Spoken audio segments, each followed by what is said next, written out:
This podcast is brought to you by Jawa.gg that helps you build your next PC hassle-free. Use the link in the description to support the channel and find great deals on their website. And then also go to CDkeyoffer.com and use offer code BrokenSilicon to save 25% on all Microsoft software. And then also go to Vite Ramen and use offer code BrokenSilicon to save 10% on all of their tasty ramen and all of their other fantastic products as well. And we'll talk about these sponsors more later. But for now, let's just get on with the show.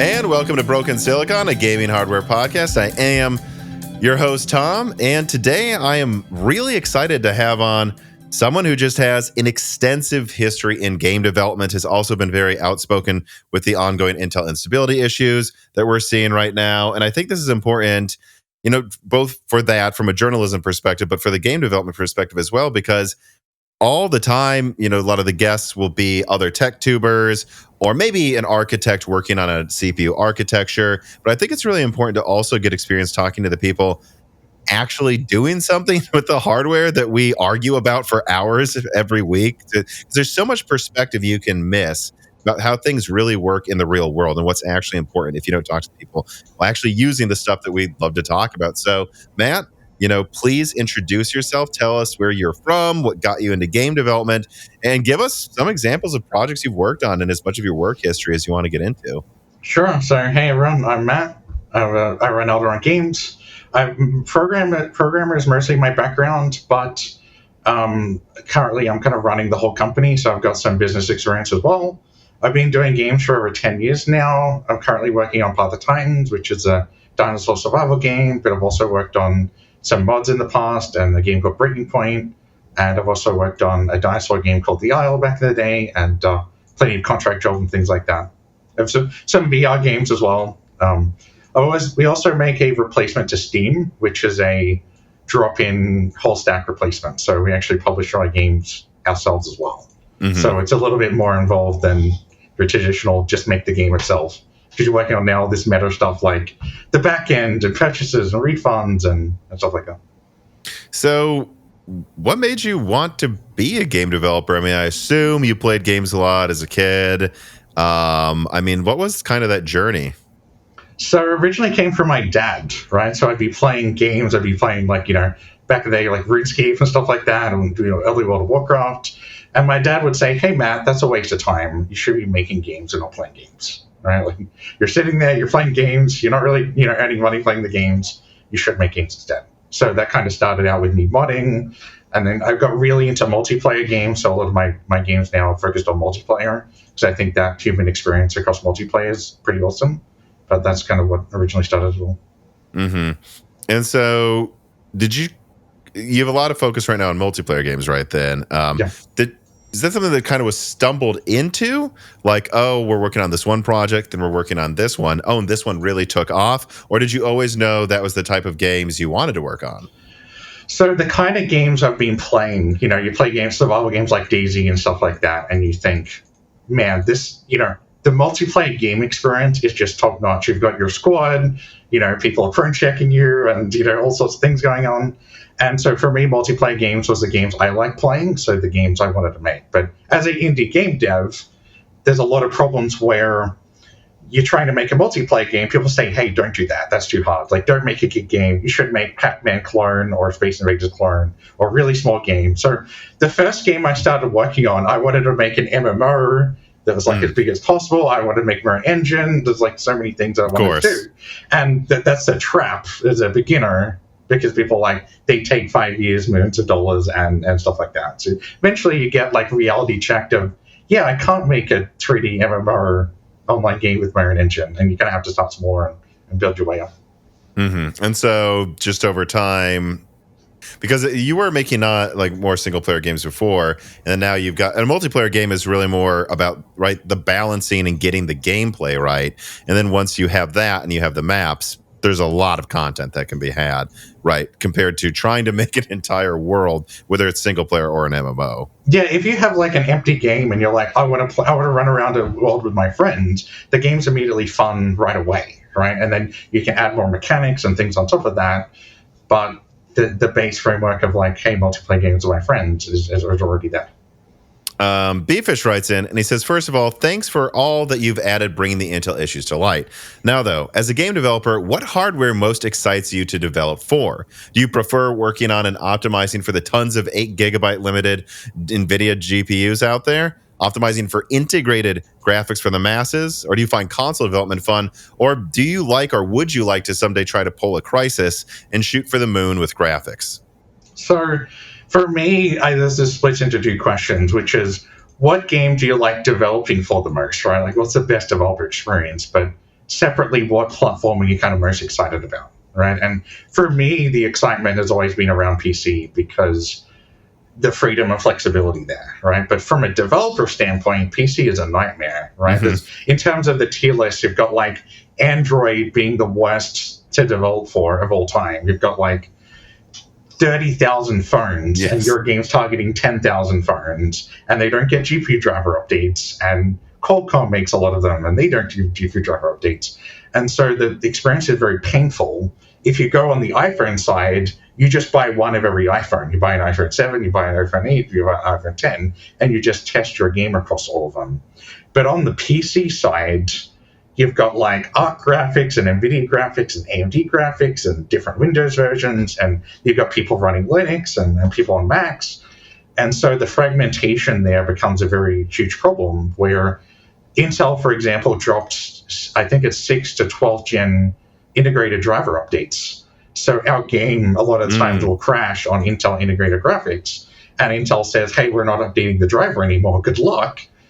But you have customers come in and say, my game doesn't work. What the hell? Can I have a refund, right? And so the console side of like, you buy a PS4, you buy a PS4 Pro, you buy a PS5, and you can know the hardware is going to run identical. The software is force updated. You don't have people on out-of-date video drivers. You can just buy one of every console or buy, 100 test kits or whatever and know that's the game's going to work exactly the same, right? And that's kind of why console, as much as I don't like it as a platform, as a developer, I love it because I can just plainly get reports about it, right? And have it be working. Yeah, it's funny. I've always thought like I had some minor aspirations to like work on video games when I was younger, and I always thought, were you to make like a shooter, like, because I always thought that would be like the first games I would work on was I'd want to make kind of like a tight 16 or 32 player first person shooter multiplayer. I always thought on the one hand, like it's really fun to go for. It's like if you really wanted the most balanced multiplayer game, you almost think it should be on a console because then you don't have people turning off like the bushes so they can like turning down foliage. You don't have to worry about some people having different frame rates. Everyone sees the same thing. Everyone has the same settings turned on. That's the most competitive. But at the same time, if you want a successful multiplayer game, you want to be able to reach the most people, which kind of forces you onto PC, right? Yeah, and for example, PC, it's a lot faster to iterate on. You don't have to like deploy a build to your console that might take 10 minutes to deploy. Even on modern consoles with a large game we're working on, it might be like 20 minutes to deploy the game. It's like a 100 gig game. And that's just difficult to deal with on the iteration side. All right, so Chris Rich writes in. He says, hi, Matt. Based on what you currently know about the PS5 Pro, do you think Sony made the right hardware trade-offs for it? And I do want to just actually start this episode talking about that because we've spoken. You have extensive experience designing and making games on so many platforms.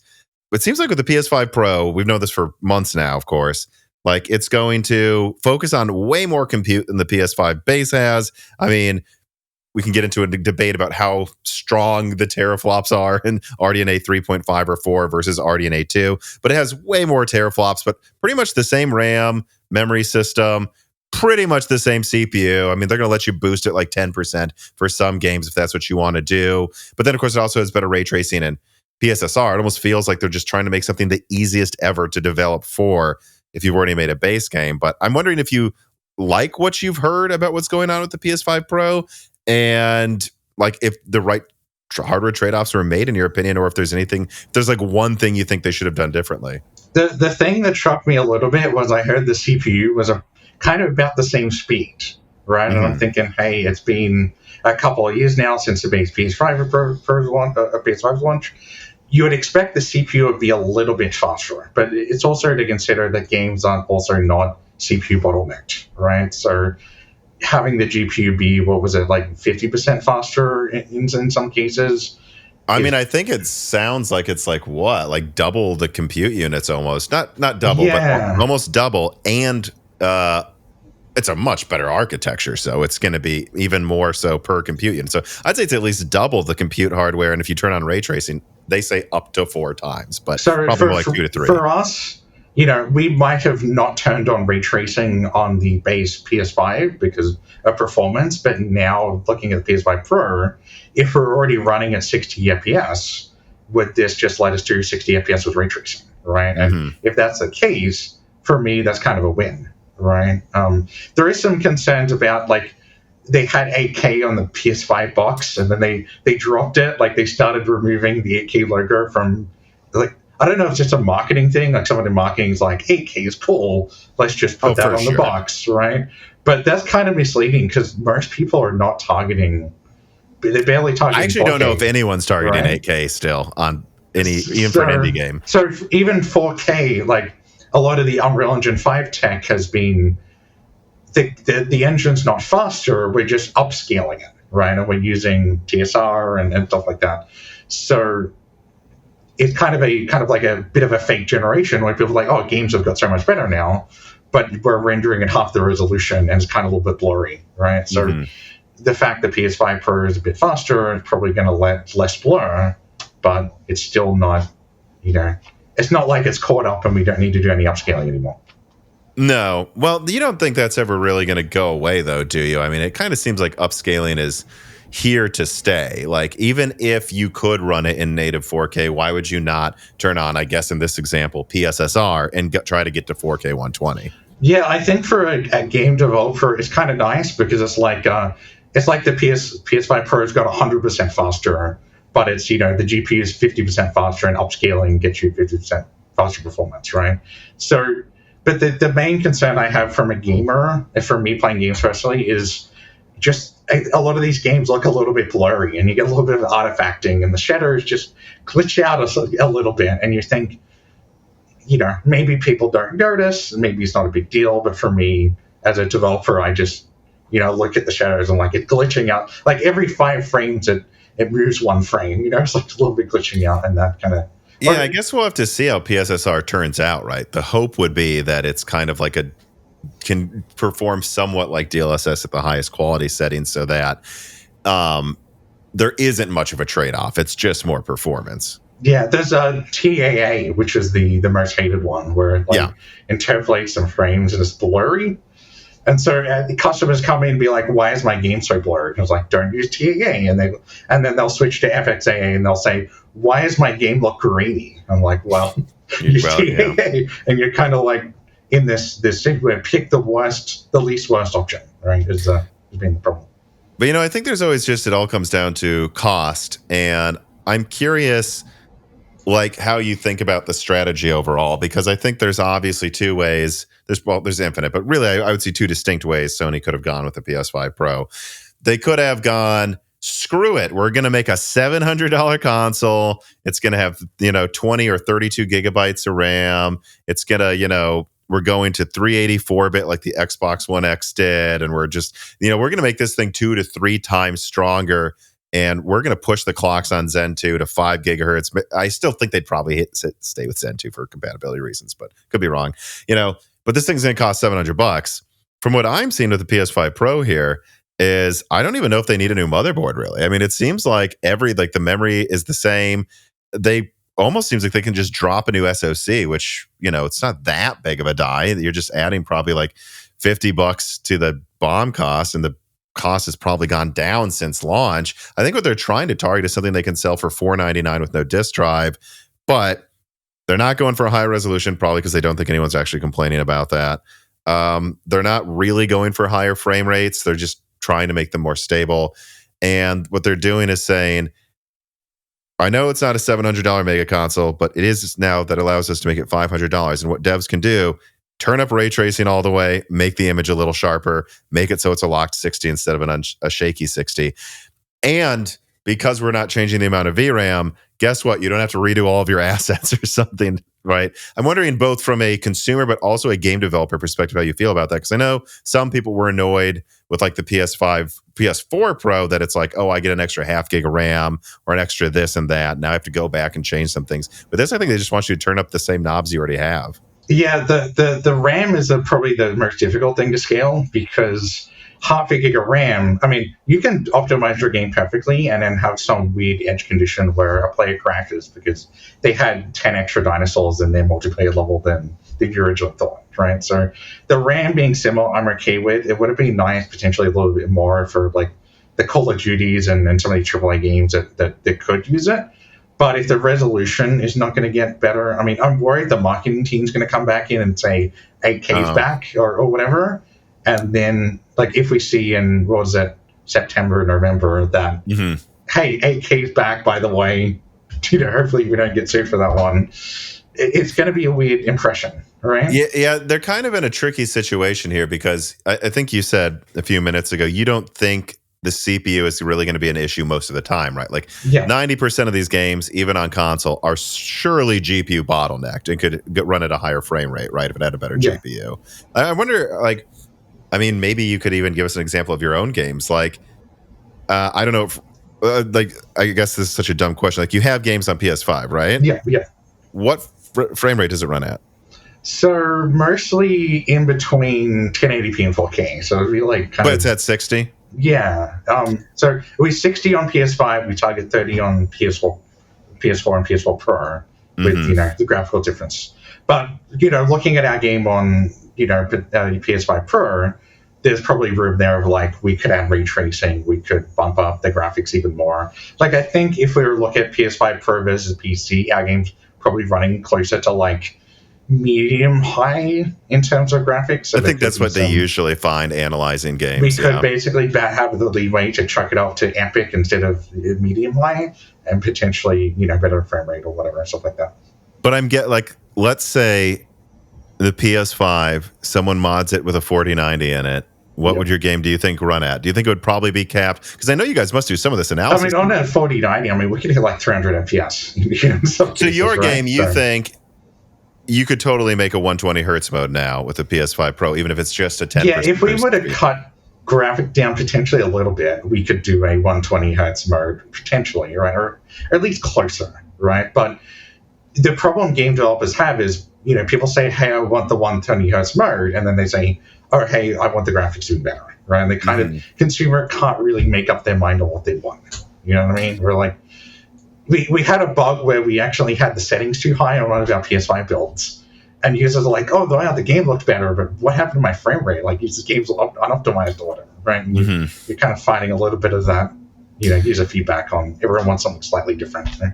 But that's where I think it's going to be hard to have the right sticker on the PS5 Pro, because if they put 8K on it, I'm sure one indie game will have an 8K mode, whatever. But I think that'd be stupid. Stardew Valley, your 2D game, right? It's an 8K. I think they'd be better off marketing 4K 120, and it sounds like your game could have a 120 hertz mode, but I know that, like, in my experience, like Battlefield 2042, I've played that on so many different types of CPUs, and I can tell you that Zen 2 would probably cap out around 100 hertz stable in 128 player rooms. So do you market it as a 120 hertz mode if you know it's going to drop to 100? You could, certainly, they now have VRR on it too, so that helps a lot. But that's where I don't know where they go. Like, do you market this as 4K ray tracing, and then you just say PlayStation 5 base is just next-gen gaming? I guess that's probably the best they could come up with, is 4K ray tracing. They tried to market the PS4 Pro as like a 4K box. Yes. Right? So I think marketing the box as a set resolution or whatever seems a little bit weird to me, with every game being different. It's almost like you'd market kind of the performance improvements or ray tracing or the upscaling or some other feature that's not, hey, by the way, 8K's back, right? Which nobody's realistically doing, right?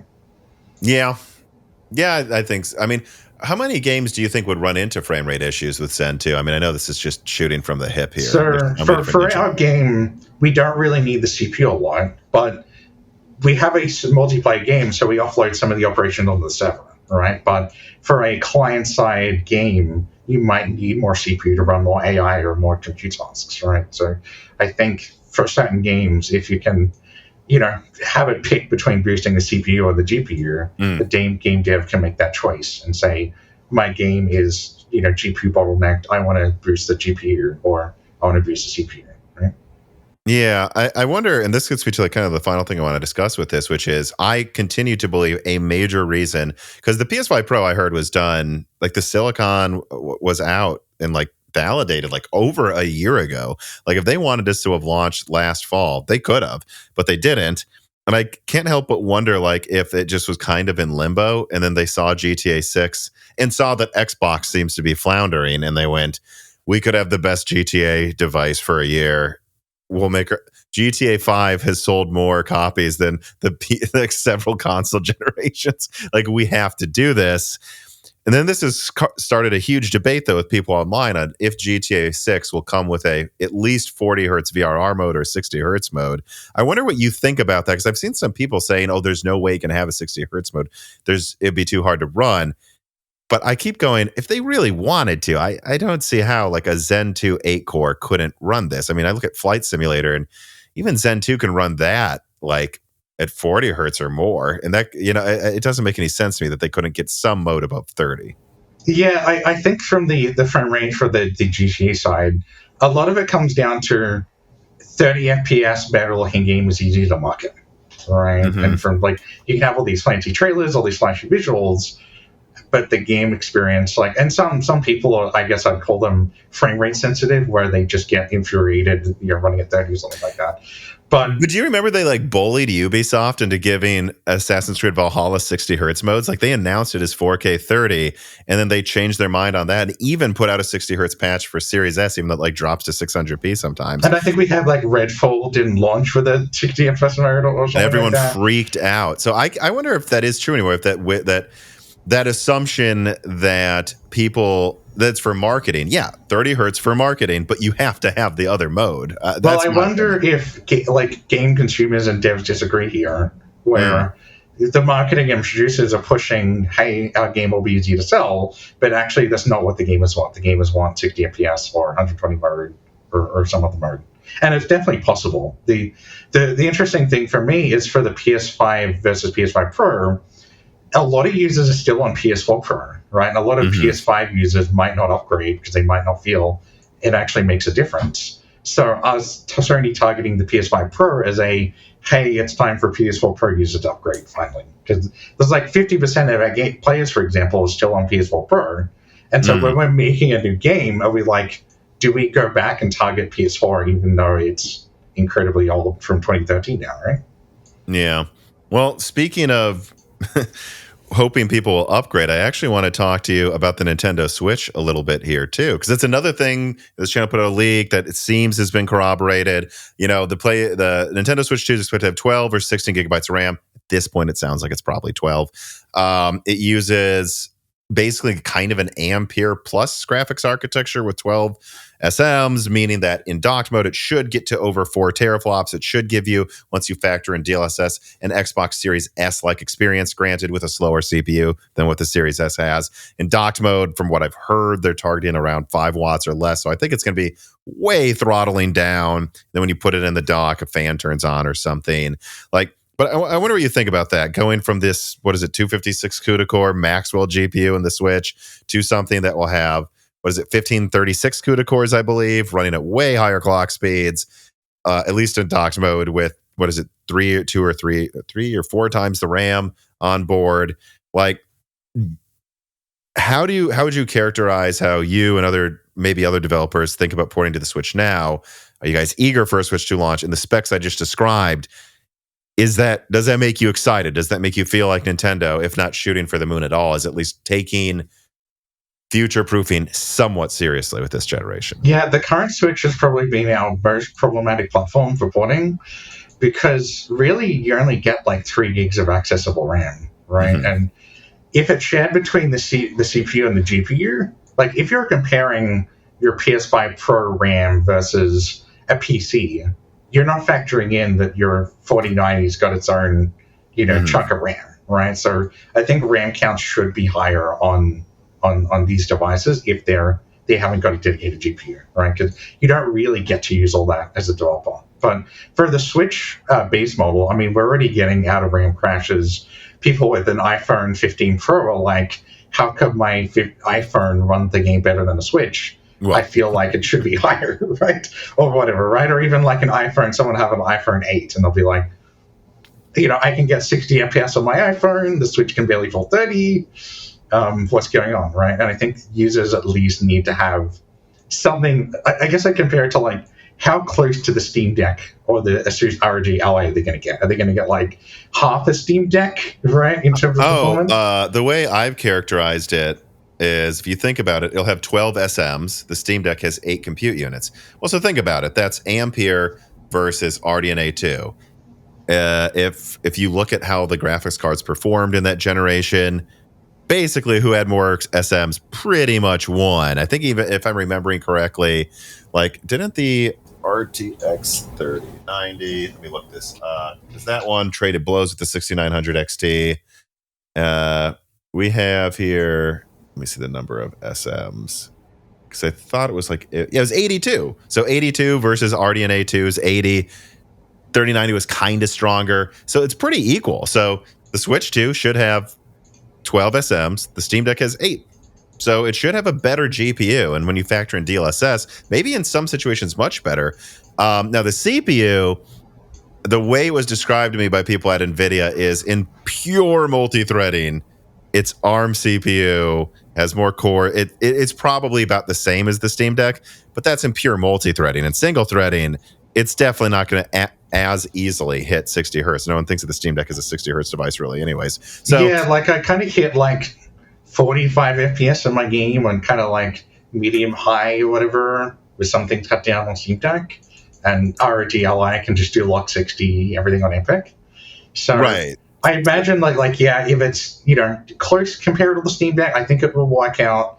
I think though by the time it releases and by the time developers put stuff, Steam Deck's probably going to be a bit ahead, right? But for Nintendo, traditionally they don't care about specs. They don't care about, it's about software, right? And the one for a developer experience to me is looking at like the PS5 and Xbox chips are very similar, right? But the ones that interest me is what incompatibility do they add at the software level? Like what decision do they make? For example, like a lot of consoles add file system encryption because they're worried people are going to jailbreak their console, and that like slows a lot of things down from the dev side, right? Like even on, like Nintendo's obsessed with DRM right now. Like your last console just got hacked. Are you going to be incredibly paranoid now and potentially slow things down with security processor and encryption? And I mean, they with all these modern consoles, they go crazy with this kind of stuff.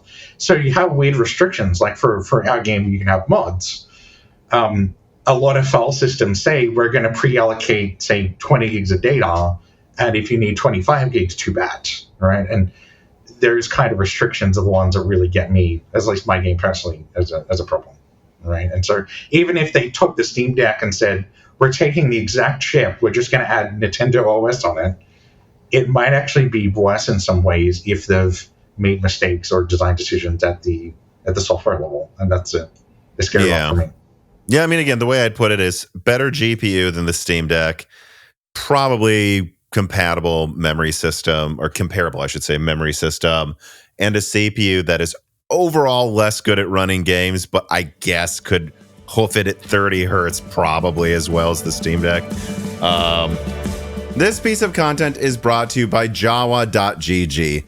Jawa's mission is to be the community where great gaming gear is sold at reasonable prices between gamers. They built a website that facilitates easy discussions between gamers who want to buy, sell, and advise each other on builds, individual curation of verified sellers so you can get the best prices on the web. For example, here is an incredibly aggressively priced RX 6700 XT Mech 2X that you can get for just $255, or you could also get the insanely aggressively priced RTX 3060 12GB for just $200 at Jawa as well. And in fact, Jawa also purchases GPUs directly from customers to make things quick and easy. So instead of going through the steps required to take a photo, write a description, build a posting, and compete with other sellers online, users can simply sell their GPU directly through their quick quoting system, so you can offset the cost of your new GPU upgrade by directly selling to Jawa. So if you want to support Moore's Law is Dead, go to the link in the description and get started at jawa.gg today. Even just clicking on the link helps the channel a ton, and it helps you find a new avenue to find the best prices on PC gear online. So check out jawa.gg through the links below today.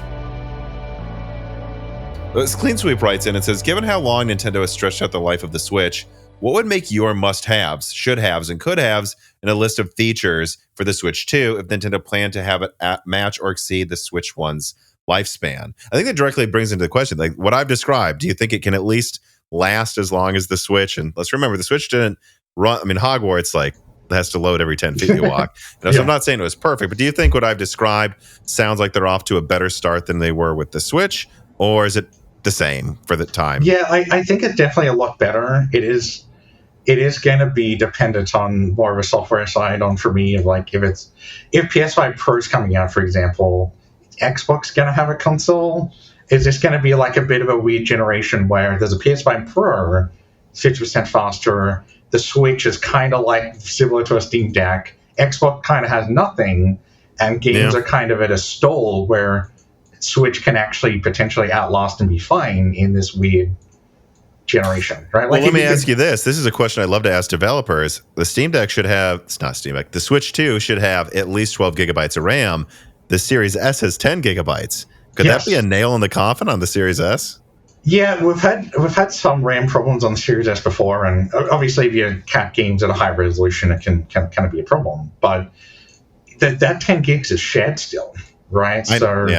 Really, you only might get like 5 or 6 gigs actual, and the GPU's using a whole bunch, right? So, I mean, Xbox recently announced they let developers use 10 gig before you can only use like 9 gig or whatever, because the operating system was actually taking up a whole bunch of RAM, right? Kind of reserving it. That's going to slow down its multitasking, though. I mean, I'm having flashbacks to the PS3 and 360 era where I feel like every 6 months they gave a little more RAM to developers, but by the end of the generation, the PS3 was like unusable in the PlayStation Store. Yeah. For example, the thing that interests me is the original Xbox, I'll call it the Xbox VCR, right? Xbox One VCR, had 64 megabytes of extremely fast RAM, and then kind of the rest was slower RAM. It's kind of a weird architectural design decision. And so if you had some render targets that could fit within that 64 megabytes, the game ran really fast. And then the moment you added a couple of bytes over, now it's running extremely slow. So I'd be curious to see, is this RAM all unified? Is it running at the same speed? Do they make these trade-offs where they have like more of it be faster or not? Right? I think it's unified. It's a unified 12 gigabytes. So I don't think that's a thing to worry about. Yeah, so that would definitely be nice from a speed standpoint, for sure. Mm-hmm. And I think 12 gigs, if Series S only has 10 gigs, 12 gigs is going to be enough for running a small resolution, for sure. How do you think, but my question on that is kind of like, how do you think devs will target optimization? Because the way I hear it is, actually the Xbox Series S has outsold the X like 3 or 4 to 1. And so in reality, what they're doing is they're building a game for PS5 first, and then they're porting it to Series S, and then seeing what settings they can turn up, which is meaning that the Series X, which already has issues because it has split memory, so you really want to develop on that first to optimize it, is just kind of not getting the optimization you would hope it would. I don't know if it deserves, but you would hope it would get. When a Switch 2 comes out, which I'm going to guess is going to outsell the Series S, call me crazy. Yeah.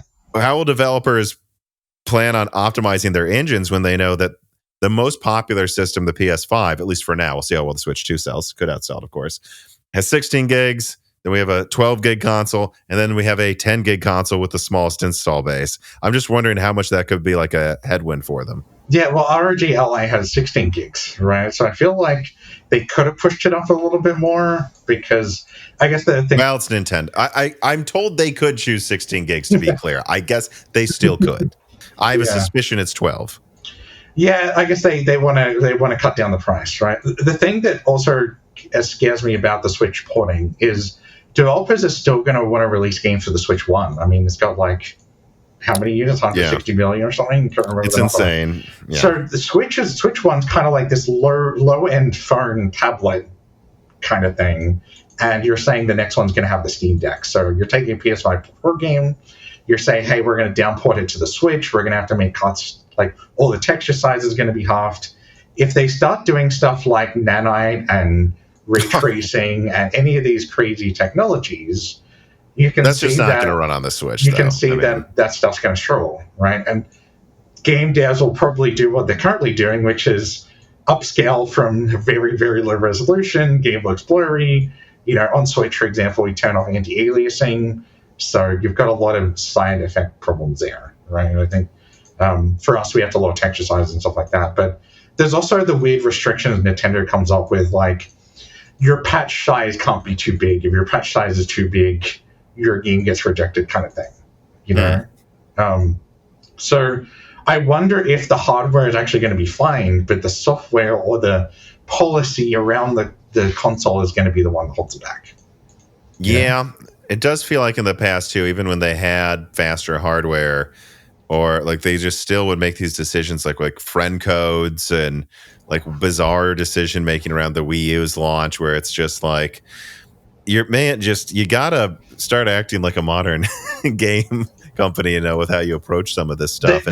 These companies, we have this with a lot of the companies, right? But Xbox is very open. They're like, you can take any kit and convert it into a dev kit kind of thing. You've got dev mode. You've got, we have a beta version of a game that people can run with an Insider program, but on PlayStation Switch, all that stuff's locked down, right? So a lot of the how good of a game can you make might be limited to, hey, the devs, like, for example, one big problem on Switch, and I think this is public, so we talk about it, is Nintendo's worried you're going to wear out the flash storage of the console, right? Like, if your game writes too much data, you're going to be hurting the SD card, or you're going to be hurting the NAND on the console. So they have very restrictions of, like, you can't write too many times, and you can't do this, and, the file system encryption's got to work like that, and there's kind of restrictions hold back a lot of games more than the hardware does.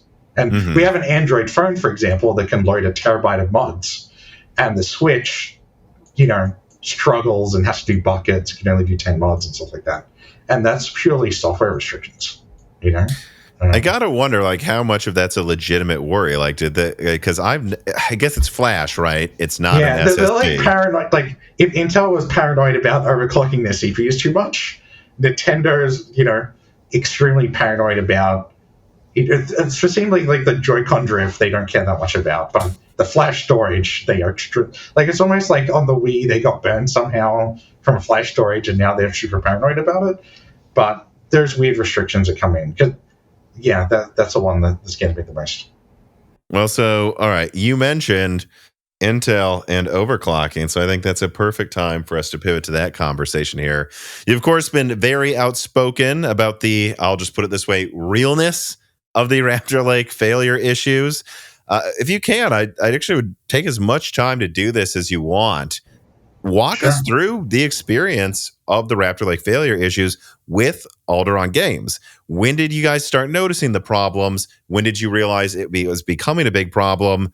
And what made you finally speak out a lot publicly? Please take us to the start. Like, I really want to hear this story. Sure. So part of the problem came from, we were upgrading from Unreal Engine 5 to Unreal Engine 5.3. Right, so we're doing a big engine upgrade. This takes like 6 months of work. You've got like custom edits to the engine you're trying to maintain, and we started noticing these crashes in our crash reporting database. Right, of like getting these weird decompression failures, and this is kind of like early in 2022. Right, we're getting decompression failures, we're getting weird crashes, and so early 2022 or 23, because Raptor Lake came out end of 22. Sorry, I mean like late 2022, right? Okay, so that's why it's important. So because it came out like, I don't remember, I think October, November. So by December of 22, you're already seeing some stuff. Yeah, and we saw some crashes on like 12th gen, but like extremely rare, like nothing to be concerned about kind of crashes. So we're kind of worried, right? We've got a bunch of servers in production that run on 10th gen and stuff like that. And so we started seeing these crashes, and we thought, hey, Unreal Engine 5.3 upgrades just toasted us here. We're getting all these crashes. It must be the engine upgrade, right? Unreal Engine I remember that too. Late that year, a lot of people were talking about crashes on Unreal Engine. Yeah. Yeah, so we thought, Epic Games, I like Unreal Engine, but the quality control is a little bit rough, right? Like, I guess I compare it to the least worst engine, right? I wouldn't call it like the best engine, but it's the least worst engine, right? Which still puts it at, number one. So we get crashes and stuff like that. And so we're looking into it. So we had 4 or 5 developers spend 4 or 5 months looking into crashes and trying to fix them. And I was thinking, man, if some of my devs having a skill issue, like I put them on, they might have, like, you get the Jira ticket, you're working on for 100 hours, and they fail to fix it. And I'm like, what is going on? Is this developer having a skill issue? Are they awesome? And the crash is really hard. Like, what is going on? And so we started this like investigation of our game that took like 6 more months of investigating memory corruption. For like, if you have like an array and you edit items outside of the array, you get memory corruption. So we started investigating that. But the way this works is if you have like 10 million lines of code, it only takes like 2 or 3 lines to corrupt memory.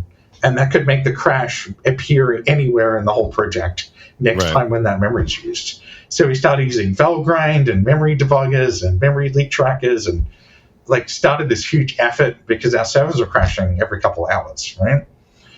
And eventually we couldn't figure it out. We're like, we can't figure it out. We need to ship this patch anyway. We'll ship it. We'll see how it goes. And yeah, a lot of people complained about crashes. And so we had this issue with our server provider where we started getting like DDoS attacks, right? And we're using this server provider that kind of supposed to handle everything for us, right? Like, manage service or whatever. But we're still getting like servers DDoS, right? And I was looking into it, and the server provider was like, hey, Matt, we have like 100 servers. If one of them gets DDoSed, it's not a big deal because it'll just kind of, people will go on a different one. And I was trying to explain to them, look, if one server goes down and a famous Twitch player is playing on that server, yes, we're screwed up big time. Like, we're lost out a ton of money. They might leave the game. They might not come back. Like, this kind of stuff is not good enough. So we started doing a mass migration of our servers to being completely in-house, like co-located data center kind of servers, right? I see.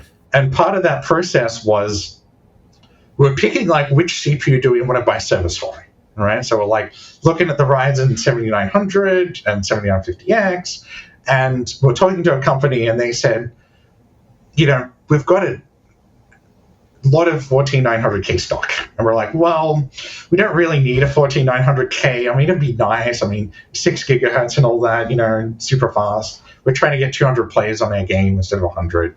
Let's try out some of these 4900Ks. So we try them out. They kind of work decently well, right? Like they're running, they're in production. So let's pre-buy a whole bunch of these for a year, right? Let's buy like, 20 or 30 of them or whatever for a year, just for like North America, for example, and we'll stop buying more, but we'll just do it as a test to see if they're stable, right? So we buy these servers, and then the crashing ramps up, right? Like over 4 months after that, and this is like, within the last 4 months we're talking about here, the crashes go from once a month to 5 to 6 times a day. Right. And we started like rewriting our crash reporter to like collect Linux core dumps of like 8 gigabytes of the core dump of, internal memory of the server. And we spent, all this time debugging, and we just weren't getting anywhere. Right. And it's crashing like 5, 6 times a day. And so we started having to pull all our servers off Intel. And we're like, what is the problem? We're like looking around, I'm talking Epic Games, and I'm looking at these like 14900 13th gen crashes, and we asked our server provider, and they said, we just bought 100 13th gen CPUs, and they all, like 30 or 40% of them went bad and died. So we had to pull all our customers off it, and we just switched to 14th gen because we thought that would fix the problem, right? So they just swapped all their customers to 14th gen. Yeah, it's a new generation, supposedly. Yeah, like that was a fix. Like, you don't trust 13th gen, you switch to 14th gen.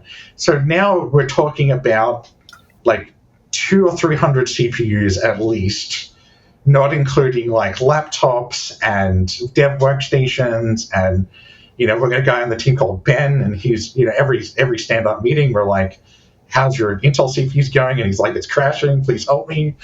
So we have all these crashes, and I talked to the server provider, and they're like, hey, our RMAs are getting rejected. Like, what the hell's going on? Like, getting rejected. And I'm thinking, man, that's wrong. That sucks. Let me try RMA some of my CPUs and see if they get accepted. And they're also getting rejected. And so looking at the crash report database, we see like 30 or 40,000 crashes from players in production with these Intel CPUs, right? I go ask the support team, and they said, we're having customers refund our game because the game crashes and your game sucks. It's just badly coded. Like, uses too much VRAM. Like, what are you guys doing?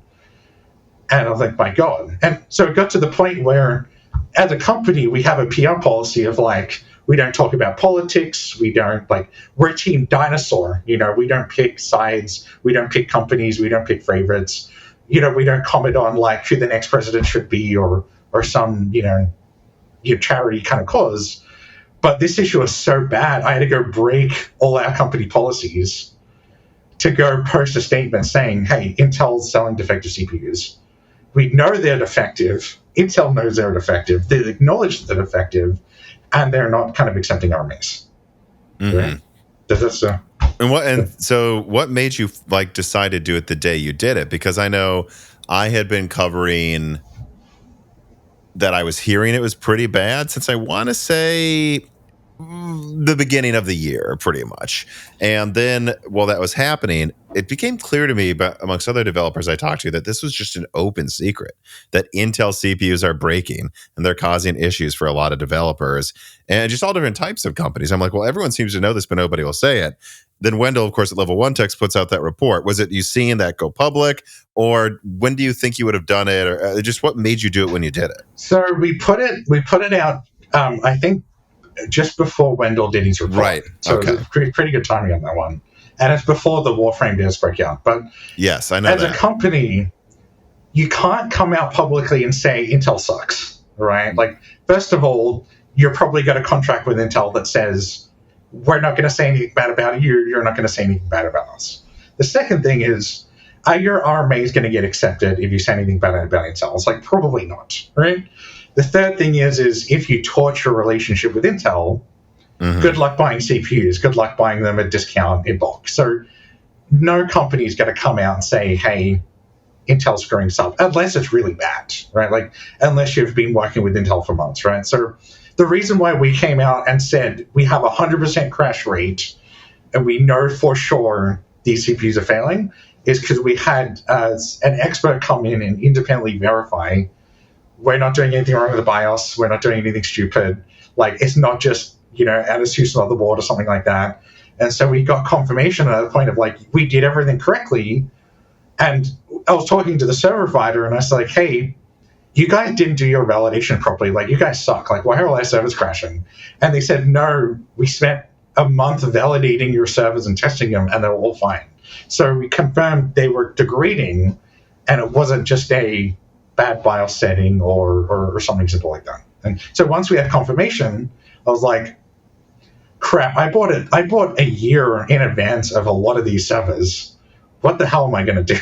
Right? Mm-hmm. Second of all, I have to buy more servers now and have a bunch of Intel servers doing nothing. Yeah. Right? Like, I have to buy, because you buy these servers a year in bulk to save money, right? Like, if you pay for them monthly, the provider's got to set up a bare metal machine, and they've got to get power, and they've got to do all these things. So you pre-buy these for a year to save money. And once we heard out, hey, our server provider was broken, we have other companies we rent servers from. So we have 20 companies where we buy our own Intel CPUs, we rent CPUs, our customers have CPUs. So we noticed other companies were saying, hey, we're not selling 14th gen anymore because, we're just not selling it, right? We started getting DDoSed after I posted the Intel statement. And I contacted a DDoS company, and they said, by the way, we have a data center, and we're also getting Intel crashes. Mm-hmm. So, yeah. But yeah, I'll go back to the reason I posted it, right? So we posted it after experts confirmed it was definitely not on our side. And the PR policy I felt was our customer base was being scammed by Intel. And if I was not going to post anything, I would be the only person to post something because I'm self-published. And if I never buy a CPU again, or Intel has a photo of me that says "Don't sell to this guy," then I'm just gonna take the punches and errors, and hopefully we can turn a good situation out of a really bad situation.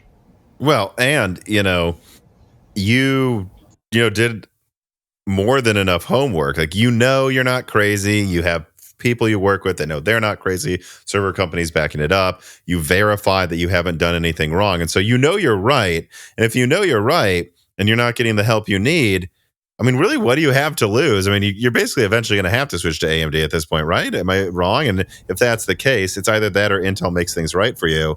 So yeah, it's either that or you switch to AMD. So you might as well try to get them to make things right, because you're right. And if they don't make things right after you do this, well, you were probably going to have to switch anyways, right? Yeah, I was just thinking, if I'm out like $200,000 or $300,000 on Intel CPUs, what about somebody that just bought one? Like, is he going to get an RMA? Like, if I'm getting treated like this, is there going to be any confidence in this? I mean, if our game crashes, people say your game sucks. You didn't optimize it correctly, whatever.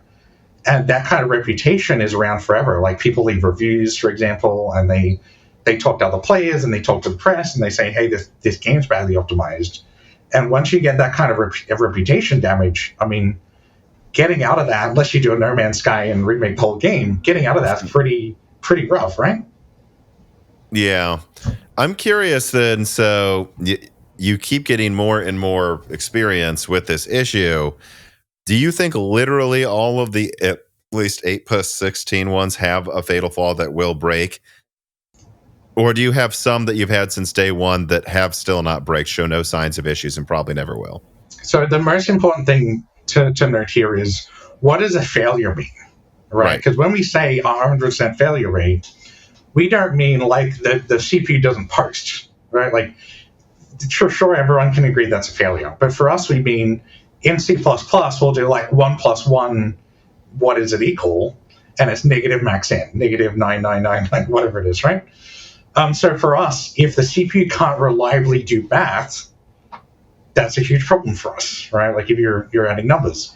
So ABS instructions, and if those kind of things fail, it doesn't work out. If we have to run the RAM speed at like, 2,000 or 3,000 or whatever, like, DDR2 speeds or something like that, that machine's not really usable, right? Like, we can't put a production workload on it.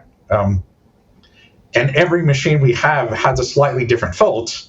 Like, some you disable E-cores, it's fine. Some you don't. Some you have to clock to 4 gigahertz or really low.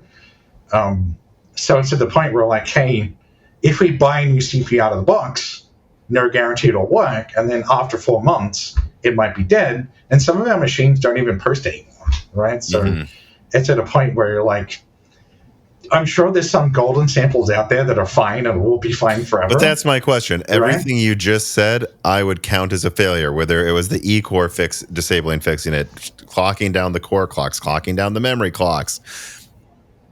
What percent is there any that you've had since the beginning? We don't have a single machine that works right now, right? And so you believe they all will eventually break? Well, all of them? I'm sure I could be unlucky and maybe, we bought a lot of the CPUs around the same time. Maybe I'm super unlucky, but we have devs that just randomly went to Best Buy and bought a CPU, and then his CPU died, not even in the same batch as us, right? So I'm inclined that 100% failure rate is very realistic.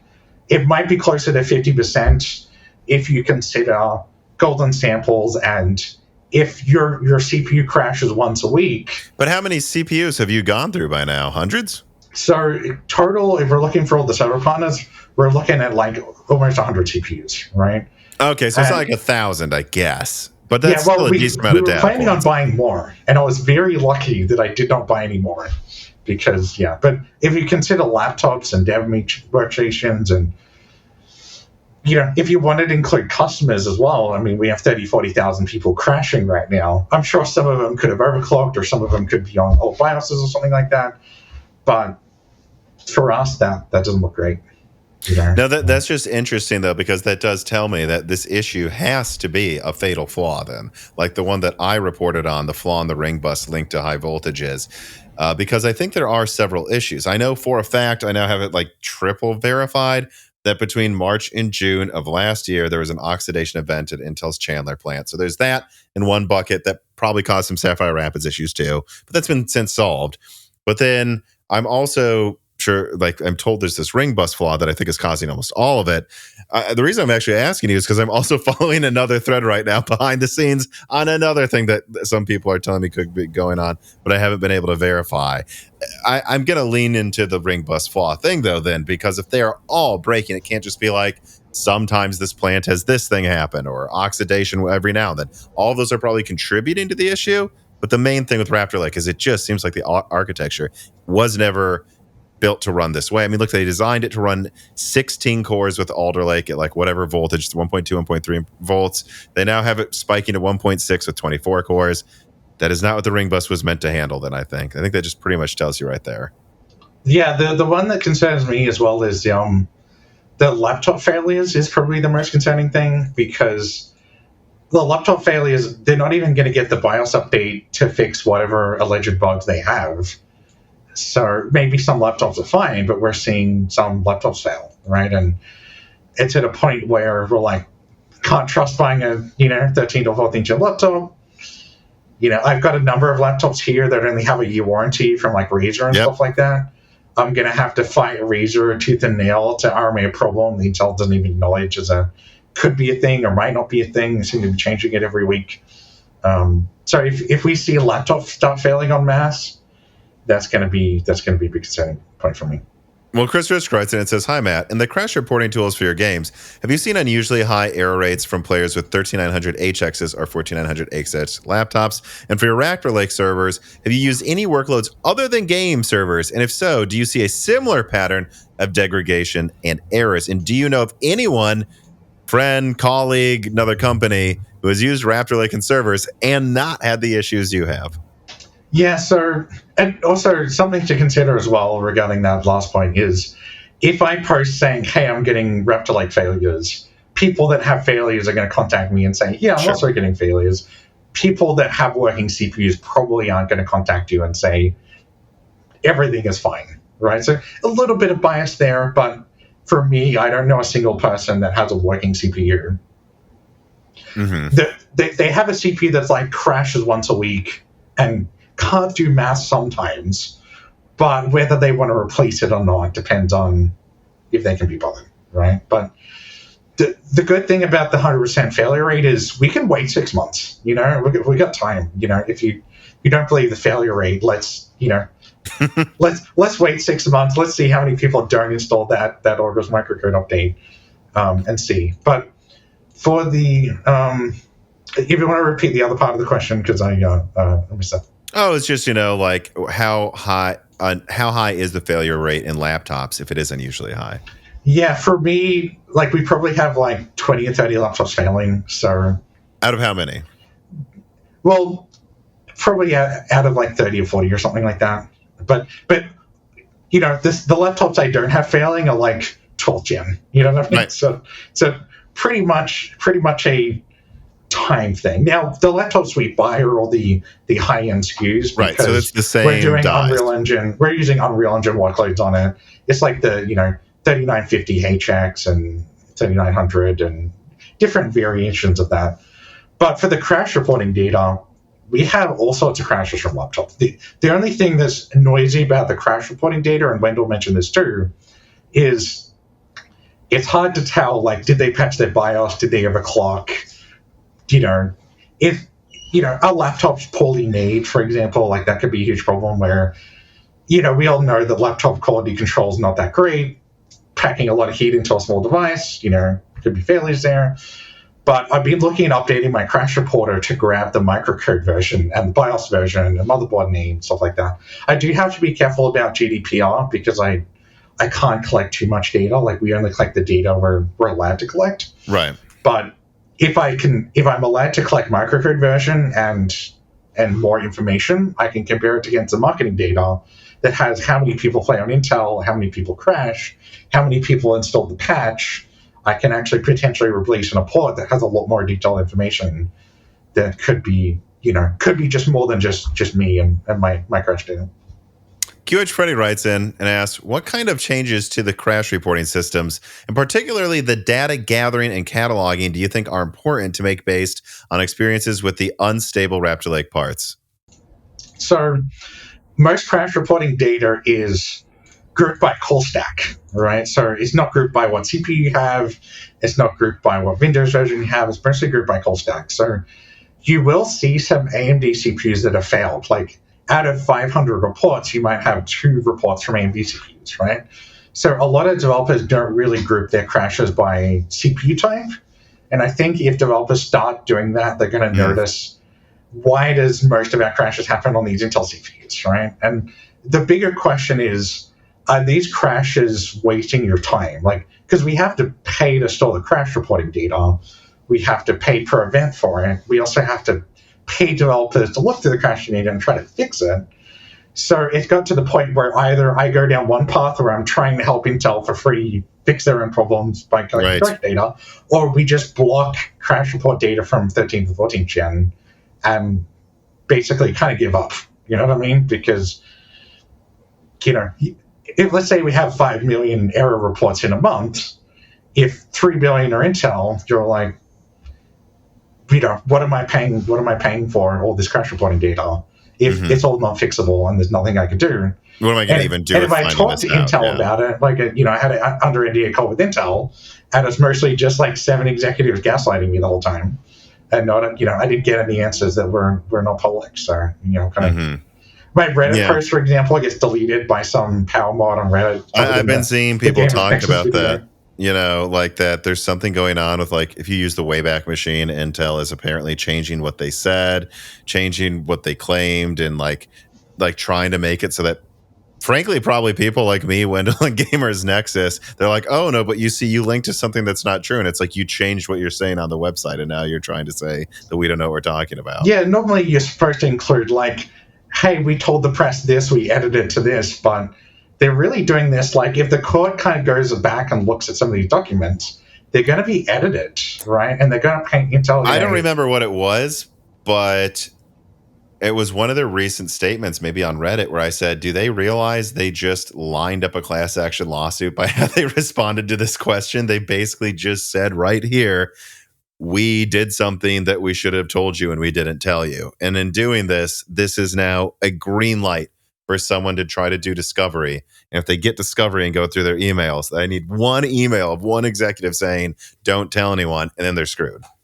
I don't know about, for the Xbox 360 thing, for example, I worked at an electronics store, back in my high school days, fixing Red Ring of Death Xbox 360s, right? And they were selling them even though they knowingly knew they would fail at like 100% failure rate. So the one that gets me is, how can you keep selling a CPU that has this dodgy microcode that kills itself and say, yeah, that's okay. We're not going to put a sticker on the box saying there's a known issue. Right, because Microsoft acknowledged it, extended the warranty, and then eventually fixed it. Even if that was a horrible ordeal for Microsoft, they didn't gaslight us. Yeah, like they paid the $1 billion or whatever price of, we're going to one-way, ship all these consoles overnight and get them all fixed in record time. But Intel is handling this worse than Microsoft did, where they're kind of gaslighting, they're kind of changing answers after the fact, they kind of lag a little bit and kind of making things up as they go along. And so as a company, I think, oh yeah, I'm familiar with this. I have 5 other vendors I've worked with that have also been this abusive. We don't work with them anymore. We don't talk to them. We canceled all our contracts. So our bigger company is going to say, hey, even if you fix this, I don't like how you've handled it. I can't trust this. If this happens to my Xeon CPUs, are you going to potentially, mistreat me or not? I don't know. Maybe they do that stuff differently. But the impression I get is they don't really care, right? Yeah. I mean, the interesting thing is it depends on the OEM I talk to. This still, or at least I guess I haven't talked to any of them for the past few days, so I don't know, maybe it is on the radar now. But the feeling I was getting when this was blowing up after the window video and you going public, so weeks ago, was that most OEMs, it's just really not on their radar yet. And I think it's because a lot of them are just hyper focused on laptop and it hasn't hit laptop yet. But I don't know. I mean, if they're treating like HP or Dell the way that they're treating you, I just think this could be a real market shifting event here. Like, well, and it didn't need to be. They treated Nvidia pretty poorly because they said to True. Nvidia, hey, by the way, your driver installer sucks, right, or whatever. All Jesse wants is for Maurice to play with her more often. But unfortunately, he just does not give out playtime or kisses for as low of a rate as she does. And I think she's just going to have to deal with that. But do you know what you don't have to deal with? Paying too much for Microsoft software if you go to CDkeyoffer.com. This piece of content is sponsored by CDkeyoffer.com and their back to school sale. Whether it's Microsoft operating systems, Office products, or even many of the latest games, CDkeyoffer.com provides PC gamers with a product this community deserves. Amongst endlessly elevating component costs, fair pricing on Microsoft keys is one thing that we at least should get, I think. And you know, the Moore's Law is Dead team has been working with CDkeyoffer.com for a very long time. And that's because they're good to me, good to Dan, good to about a dozen family members of friends of mine that have used their services. And they've been really, really good, most importantly, to the Moore's Law is Dead community. So support this channel by using offer code BrokenSilicon to save 25% off Microsoft software, or you can also use Die Shrink to save 3% off everything else on the website like games. Using either of those codes really helps the channel a ton and it helps save you money. So use those codes BrokenSilicon and Die Shrink at CDkeyoffer.com today. Well, yeah, Jensen Wang writes in and says, when NVIDIA publicly blamed Intel for crashing, why didn't the bandwagon start there? My answer, by the way, no one really trusts NVIDIA. Yeah, like, you know, kind of like, oh, by the way, NVIDIA, your graphics drivers suck, they're crashing, your driver installer sucks. NVIDIA's like, no, wait, it's Intel. So now you've upset NVIDIA for no reason, right? You could have contacted NVIDIA and said, let's figure this out privately, and once we figure it out, we'll publicly release it. And then after that, so based on the NVIDIA thing, I mean, you know, people like Buildzoid, you know, on a weekend come up with a YouTube video and do their own testing and figure out more information than Intel seemingly does in like 6 months and doesn't needlessly blame other companies, right? So you blame NVIDIA, you blame the motherboard manufacturers and say, hey, they're cooking your CPU, these motherboard ranges suck. Just alienating everybody. You do realize that, as far as I know, correct me if I'm wrong, Tom, but if I wanted to make my own Intel motherboard right now, I wouldn't necessarily be allowed to, right? It's not like it's an open standard where anyone can make an Intel motherboard, right? Like, there's going to be like NDA spec sheets, and you know, I'm going to need to have a contract with Intel. So, as far as I'm concerned, if Intel is highly regulating who can make a motherboard, you can't go and say, by the way, these people suck, right? Like, I think I saw a lot of people point that out too a bit ago, that like they were clearly throwing motherboard makers under the bus, and it's like, but you're in charge of them, aren't you? I mean, I don't like if it's a framework open source standard where, like, you know, the x86 instruction set's open source and anyone can make a motherboard. You can say we've got Intel certified motherboards and non-Intel certified motherboards, and the non-Intel certified ones suck. But if you tightly regulate all these motherboards, you can't say, by the way, those companies suck, they didn't meet our spec, kind of thing, right? Like, is that not fair from a, you know, for our game, for example, we don't say Unreal Engine sucks, they didn't fix its crash. We're like, it's our crash, no matter the Unreal Engine added it or not. And we take responsibility for it, we have to fix it, even though it's not our crash, right? And I think Intel here, blaming motherboard makers and saying, hey, these suck, when they regulated and tested and control the spec of these motherboards and work with these companies under a contract to have them work, I just don't see how that's fair in any way, you know? Yeah, I don't know. I was speaking to someone else on the phone about this today, and the person was telling me that, like, at least a feeling they're getting is that there really was probably some people, actually now 2 people have talked to me about this week, that there had to have been some people in leadership that knew about this at this point. And if they didn't, my God, Mr. Magoo, how did this, like, you're talking, see, because one of the things that shocked me talking to you, right now is you said that you were seeing failures in December of 2022. How could they have not caught this? Because if that slipped through and they genuinely didn't know, I mean, that just means we don't know if anything they make is reliable. Yeah. Well, this and was so I think mentioned someone in had to the know. yeah, this was mentioned in the Gamers Nexus video where he has a whole 30-minute chunk going over the timeline from like 2022 to like Intel would have known about this. I mean, Microsoft would have known about this from the crash reporting data. Like, if Microsoft is seeing blue screens of death, I mean, that gets reported in the crash reporting data. Microsoft's been pushing Qualcomm pretty hard lately, huh? I wonder if that's part of it. Yeah, so even if it's not known publicly, I mean, Nvidia would have spotted this, motherboard makers would have spotted this, Windows would have spotted this, Epic Games and all the game devs. I'm sure they've told Intel, but it's not public because they don't want to torch a relationship. They don't want to cause problems. It's just they resolve privately because you don't want to upset the peace. Mm-hmm. Carbon Cry writes in and says, what do you think of Intel extending warranty on boxed, and he puts that in all caps, Raptor Lake chips, specifically only on retail box units? Sucks to buy in trays off of OEMs then, huh? Yeah, so I think the warranty is a bit of a empty gesture, right? Where if they're just going to say, hey, box CPUs can get warranty, the concern from my side is most of the CPUs are tray CPUs. Right? If I buy a CPU off eBay right now, could be a tray CPU, could be a box CPU. Who knows, right? A company like CyberPower PC, for example, did they have a contract with Intel that says we're gonna RMA your tray CPUs, or did they get scammed too, and did they lose money, right? But yeah, the thing that I've heard from especially the smaller system integrators that I talk to is they are just absolutely terrified that right now they're just seeing the beginning. I brought this up multiple times here of what will be 3 years of all of their customers returning all of their gaming rigs they ordered, hundreds of a month, and that even if Intel gives them, just gives them the CPU back for free, like, here, we'll refund you. How are they going to have the man hours to repair all of these systems because I know some system integrators that offer like 3-year warranties because they want to be the good guys. And now how are they going to honor this if they don't even refund them for the CPUs? That's just absurd. So you get scammed on the CPU. You have to do the labor of replacing the CPU. And then now, I mean, that might kill companies, right?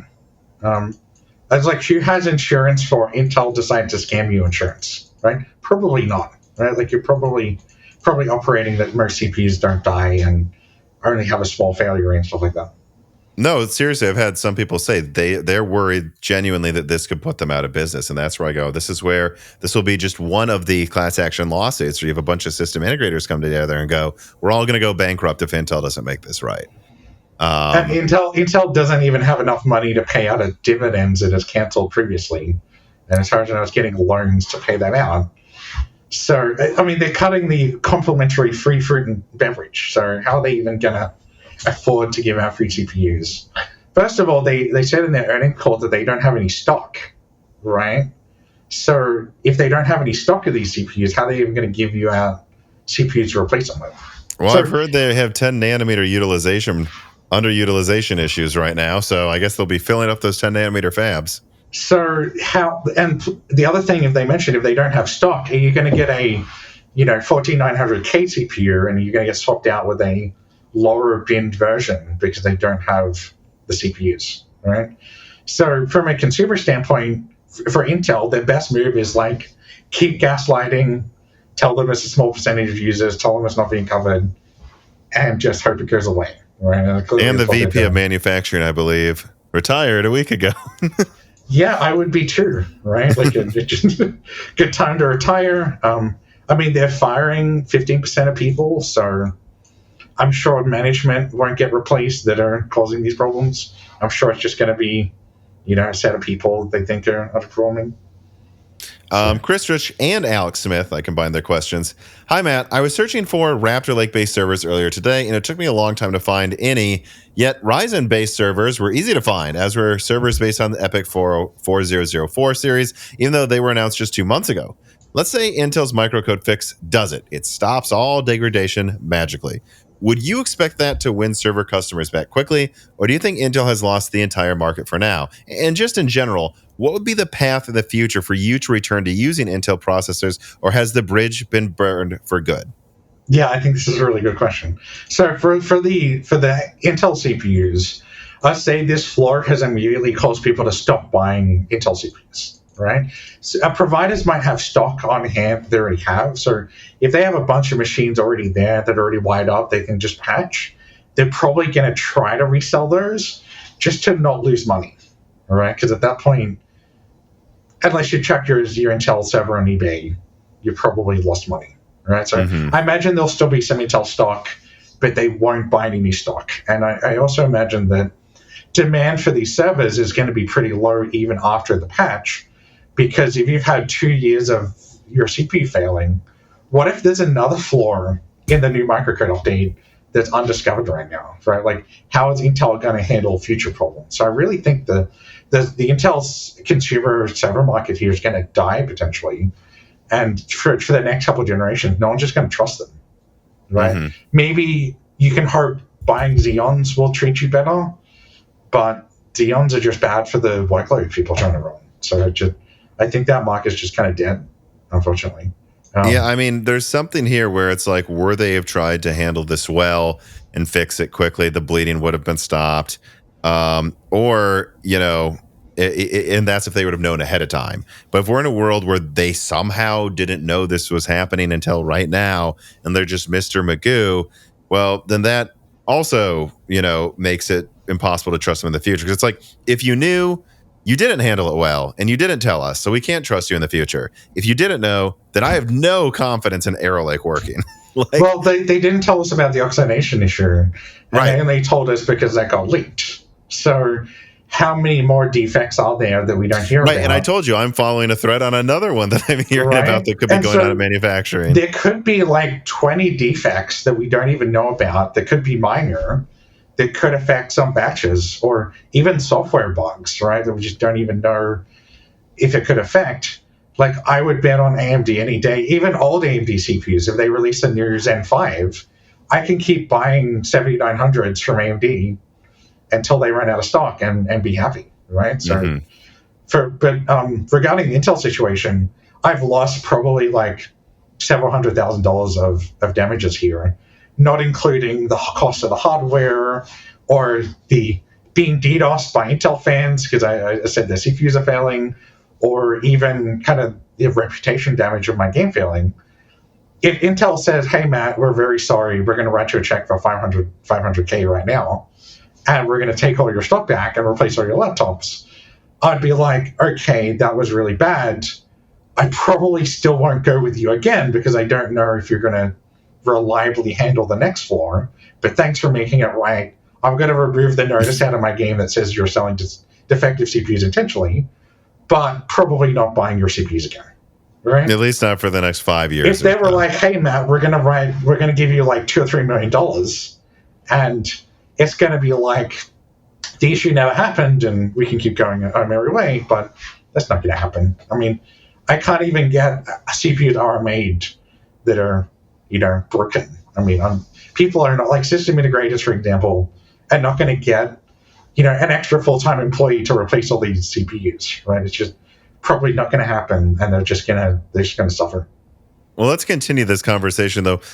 How do you believe Intel could make this right? Like, because I've thrown out ideas. If I may go first, like, they need to be honest. They need to ideally, frankly, stop selling i9s until the microcode update is out and tested. And then they need to sell them again. And then they need to have a robust RMA option policy where they're like, hey, your i5 broke. You know what? We'll actually replace it with an Alder Lake i7 if you want, which could arguably be better. And we know that one will never break. Or you can choose to take another i5, or you can choose to take eventually, who knows, a Meteor Lake or Arrow Lake CPU for the next platform. Then you have people have three options. You had an i9, you can get an Arrow Lake i7, or we can replace it directly for your platform, or you can choose an Alder Lake option. And all of these, just there needs to be a selector so that people can choose to get a replacement that won't break or is protected in addition to being honest. That's the best I can come up with. That's only from the do-it-yourself perspective, though. I haven't even got into what they need to do with everyone else. So here's what I do. Let's say we took over Intel tomorrow, right? First I would do is I'd write an apology, even if it's under NDA one, to Nvidia and the motherboard makers and the system integrators and say, sorry, we didn't tell you about the oxidation earlier. We thought we didn't need to disclose it, but clearly we should have. We're going to commit to disclosing this stuff in the future and be transparent about the stuff. And we're going to, no questions asked, RMA every CPU you have or refund you or, just no questions asked, right? Like any Xbox 360 would ring of death, no matter where it was bought from, even without a receipt, we're going to replace it kind of thing. Right? So they immediately have to do that, right? Publicly, they probably should retract everything they've said about Intel's situation so far and release a new statement that says, we should have done better. We're sorry. Here's what we're going to do now. We're going to make this right. Here's the improvements we're making to the RMA process, the manufacturing process, and to even the marketing and communications. We're not going to post on Reddit randomly with our statement. We're going to post press releases with actual information to consumers about the problem and not bury it under the Intel forums, right? The third thing they need to do is talk to all the consumers. Like, go have one of your executives get on a call with like Steve from Gamers Nexus and just, do what Newegg and Asus and all these companies did, where you have your tail between your legs and you say, hey, we fucked up. We're so sorry. We're going to do this right. And here's how we're going to do it. And I think that would go a long way. You know what I mean? Like a company to actually admit. Now, saying some of this stuff might be the lawyers might not approve. It might not be like the best idea. But I think it's the necessary decision they have to make. Is not like the easiest decision. Yeah. Just holistically acknowledge your issues and not only acknowledge them, but say, hey, this weird subterfuge gaslighting thing we've been doing for a few months, we are sorry. And then personally apologize, and then personally have some sort of robust RMA system, right? Like, don't do the gaslighting where you say, "Oh, we didn't know about it. Some of the users. I mean, maybe you overclocked your CPU." Like, don't do any of that stuff. Just say, even the cases where they said someone's CPU was fake. As far as I'm concerned, that's your problem, right? Like, if you're rejecting RMAs for CPUs you think are fake or whatever this nonsense is, you just need to take the hit. Like, you could sell these CPUs. Like, let's say everyone got a refund and you got, 20 million CPUs back, whatever. You could discount them and sell them to compete against Zenfall with a fix or something, right? Or sell them with a sticker that says, hey, there's a known problem or whatever. If you're okay with buying it still, we're going to give it, discounted or whatever. Like the meat at the supermarket that's just about to expire tomorrow. I mean, if you're gonna buy and cook it immediately, you're probably gonna be fine, right? Yeah. If you're a gamer and you're okay with crashing once a week, and you're okay with the CPU only lasting a year, maybe you're okay with that, right? And maybe you can buy the CPU at a discount. And Intel can only lose half its money on these CPUs instead of all of its money. And I think no one thinks about the brand. It takes like 20 years to build the Intel brand. How long does it take to destroy? Well, 5 minutes in a tweet, right? Like. Yeah, or maybe some way of, I doubt this is possible efficiently to be done, but if they could have some way of noticing how it will fail and like separate them into different buckets, go, this one's going to fail, but it won't if we wait for the microcode update and disable the E-cores, and we can sell it as one of those new non-E-core models. Boom, put that in this bucket, take this one over here. This one's memory controller is what got damaged. Clock it down lower, change it to a new model. Now it's going to be one of these Pentiums that can't clock very high with the RAM. Boom, put it in that bucket. This one here, we had to disable half the cores. Now it's an i3, resell it. Or something like that. Refurbished i3. Yeah, like Ryzen released I'm trying to remember the name, 5950 XT or something. And it's almost worse than the 5950X in every single way. Like, it's slightly worse.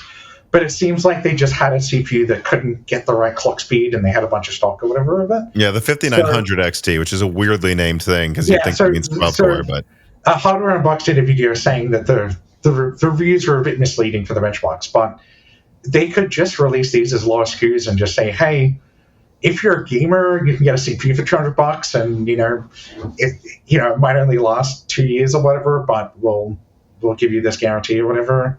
They could probably get rid of this stock. People will move on eventually. But if you're gonna sell it, hey, this is a 4900K, it's the best gaming CPU, nothing wrong with it, that's not gonna work, right? All right, so I want to move on to something else that I know you wanted to talk about, which is the Qualcomm X Elite. I know you were pretty outspoken about that as well, but so let's just start simply. Like, what do you think about it? This Qualcomm Snapdragon X Elite, do you think it's good? Did it impress you? Is it just impressive in some ways and not in others? And do you think it could eventually have a promising future? And what do you expect out of ARM on Windows in general? So I have very mixed feelings on this. So for ARM on Windows, I think it's a cool idea, right? But I agree with Wendell when he said that the ARM architecture is not going to solve your software problems, right? Like, right. If you've got some bloated, React running start menu that's running in HTML, it's probably not going to be really good no matter what it's run on, right? So I think that thinking you can just shed all your problems with ARM architecture, as long as you're not, doubling down on that, I think that could be fine, right? The problem I see is they released their product without having dev kits available, right? The dev kit's going to come out first. Like Lunar Lake already launched their dev kits. People are already writing software for Lunar Lake right now, even though it's not out, right? And I think that's the way to do that. Somehow Intel knows how to do it properly, but Qualcomm can't figure out dev kit. Developers need time and they need dev kits, right? So I had the Windows dev kit 2023. I think I have it right here, actually. You can see it, right? So I bought this, little device. I also have the Surface, and my game kind of runs on it, but they updated the GPU driver recently, and it just kind of crashes, right? So I had it working on it, kind of broken, but it never shipped with all the stuff the Snapdragon stuff shipped with. So if I was trying to get my game ready, it would be impossible to get ready in time for the launch. So people buy the Snapdragon processor, they try to play my game, the game doesn't work, BattleEye doesn't work. The BattleEye guy tells me, hey, the new Windows update will fix BattleEye. That's not on that device as well. And I'm thinking, what a mess, right? This isn't including like the misleading benchmarks or misleading battery life or any of the other stuff. And the price range of these things is crazy for trying to be competitive with this kind of market, right? Yeah. And some of the laptops, for example, don't even have the same performance targets, right? Like if HP does an implementation of your Snapdragon processor and it's somehow worse than the other ASUS one, what a mess, right? And I think if Snapdragon said, hey, this is a beta product for developers, we're going to release it next year, or we're going to release it earlier, with a disclaimer or something, I think it would have been fine. But the fact they released it and said it's ready, half the games don't work, software doesn't work, it's unstable. Qualcomm and Microsoft are like, imagine the Intel situation, but those two companies running it, and both of them weren't taking any accountability for the problems. If you ever had a company where there's two directors and nobody's fault, it's kind of like half both people's fault. That's the Microsoft Qualcomm thing, where like Microsoft kind of screwed some things up, Qualcomm kind of screwed some things up. Nobody's really taking accountability to fix anything. I have my dev kit coming like next week or whatever for Snapdragon, so I'm probably going to share some more details about that one. But the general feeling is like this is going to be a dead platform, right? Like there's laptops that people bought are going to get abandoned. Windows on ARM might get abandoned. If Snapdragon sued or Qualcomm sued by ARM, they want in the lawsuit for you to retroactively destroy all your wrongly made processors. What's going to happen with that? Dark Side of the Force writes in, if I may, sure, yeah. It says, hi, Tom and Matt. Since the Intel problem has been boring me, I may want to talk about the Qualcomm. Talking about your woes with the X Elite, I was wondering if your game, as you previously have said, to be able to run on an MS Dev Kit, but not the X Elite laptop, supposedly. Was it able to run on previous platforms like the Snap 850 or 835 devices? It does sound to me like there was a little share between each generation of WA devices, Windows on ARM devices, and I don't see that as a good thing. Yeah, so part of the reason for a development workflow is you need like 64 gigs of RAM, and you need like a decent processor, and you need a lot of storage. They were releasing dev kits that had like 64 gig of MMC storage or something, right? So these earlier Snapdragon processors. So if the hardware sucks, nobody's coming to port their stuff, first off, right? Right. But if this hardware is perfect, no one's porting their stuff still, okay? Like, you need to have consumer adoption as well, which is, the chicken the egg problem, right? Where if nobody buys your Snapdragon laptops, nobody's putting software, but no one's buying the laptops because the software doesn't work. It's like a console that has no games ported to it, right? Right. And if the Windows Dev Kit 2023 was very close to the Snapdragon processor, and they were giving them out for free, and they said, hey, we're going to pay Adobe $100,000 to port everything over, and we're going to pay Epic Games to port Fortnite over, and we're going to do some market buying to try to fix this software problem. It probably would have been fine, right? If it was laptops were competitive. But considering they didn't do any of that, it's kind of like the last 5 Surface devices, right? They're all on ARM. They don't run very well. The software doesn't work. If you're running an internet browser, you're probably fine, but for anything else real world, it just doesn't work. Mm-hmm. And so my game didn't run on any of the previous Snapdragons. So none of them, okay. It barely runs on the current DevKit 2023, and on the Snapdragon Elite, it runs worse. All right? So that's just not good. Yeah, I mean, on some like consulting calls I do, like the sense that I get is that Qualcomm's name actually hasn't been like destroyed by this launch, really, mostly just because most people don't know about it. It really isn't that mainstream of knowledge that Qualcomm's launching these chips on Windows. You go to a Micro Center or a Best Buy, you'll see that there, and I'll go, oh, they'll ask a question. But what I was told is they also probably manufactured around 4 million of them. This is actually not a lot of these APUs that are going to go into every device. This is kind of was meant to be a soft launch, but then Microsoft, I think, hyped it up to the moon for various reasons. I think that if they go to like $700 and can make the software that little bit better, but they would have to, otherwise they would blow their chance here. It really can do well, though, because you said you had mixed opinions, right? I feel like it's not what they're telling us it is. This should be something in $500 to $700 laptops that feels like you have MacBook battery life and you have the latest AI features. If you do that, plenty of people will choose that over a cut down Hawk Point APU because they'll go, I'm not going to use it for gaming. It's actually better battery life. Don't you think? Yeah, well, I wonder if imagine if this Copilot stuff didn't exist and this whole AI trend didn't exist. I have to cut you off. Are you about to say Microsoft made them go into premium laptops because they wanted Copilot to feel premium? So probably, right? But so one of the things is they said, oh, by the way, the software's ready, the laptops are awesome, they have awesome battery life, all the games work, everything will be fine. It's not really a gaming device, but we're going to market it along anyway. And this weird thing with Windows where Copilot isn't even ready when they go to launch it. The AI and NPU is not even ready. It's just kind of there. It's not really doing a lot. They could have just said, we're going to make a really good Surface device with this, and we're going to target a really good price range. We're not going to do any of the AI BS. And they could have sold it and worked on slow adoption. But this whole weird thing of like, we're going to do Copilot, AMD is going to add an NPU, it's going to be the future of laptops, we're going to revolution the world. Qualcomm's the best, so they're going to be first, even though the software is not there. Like, that all sucks, Yeah, I feel like I'm starting to see how that's like the thing you said about like there's like 2 CEOs and no one's taking the blame. Because I think on the one hand, you have Qualcomm, who didn't really have dev kits ready as early as they should have, and didn't communicate the software wasn't as ready as they said it was. But why did Qualcomm do that? Because they know Strix is going to be better. So they have to launch as soon as possible. At the same time, you have Microsoft with their own motivations. They're fed up with Intel.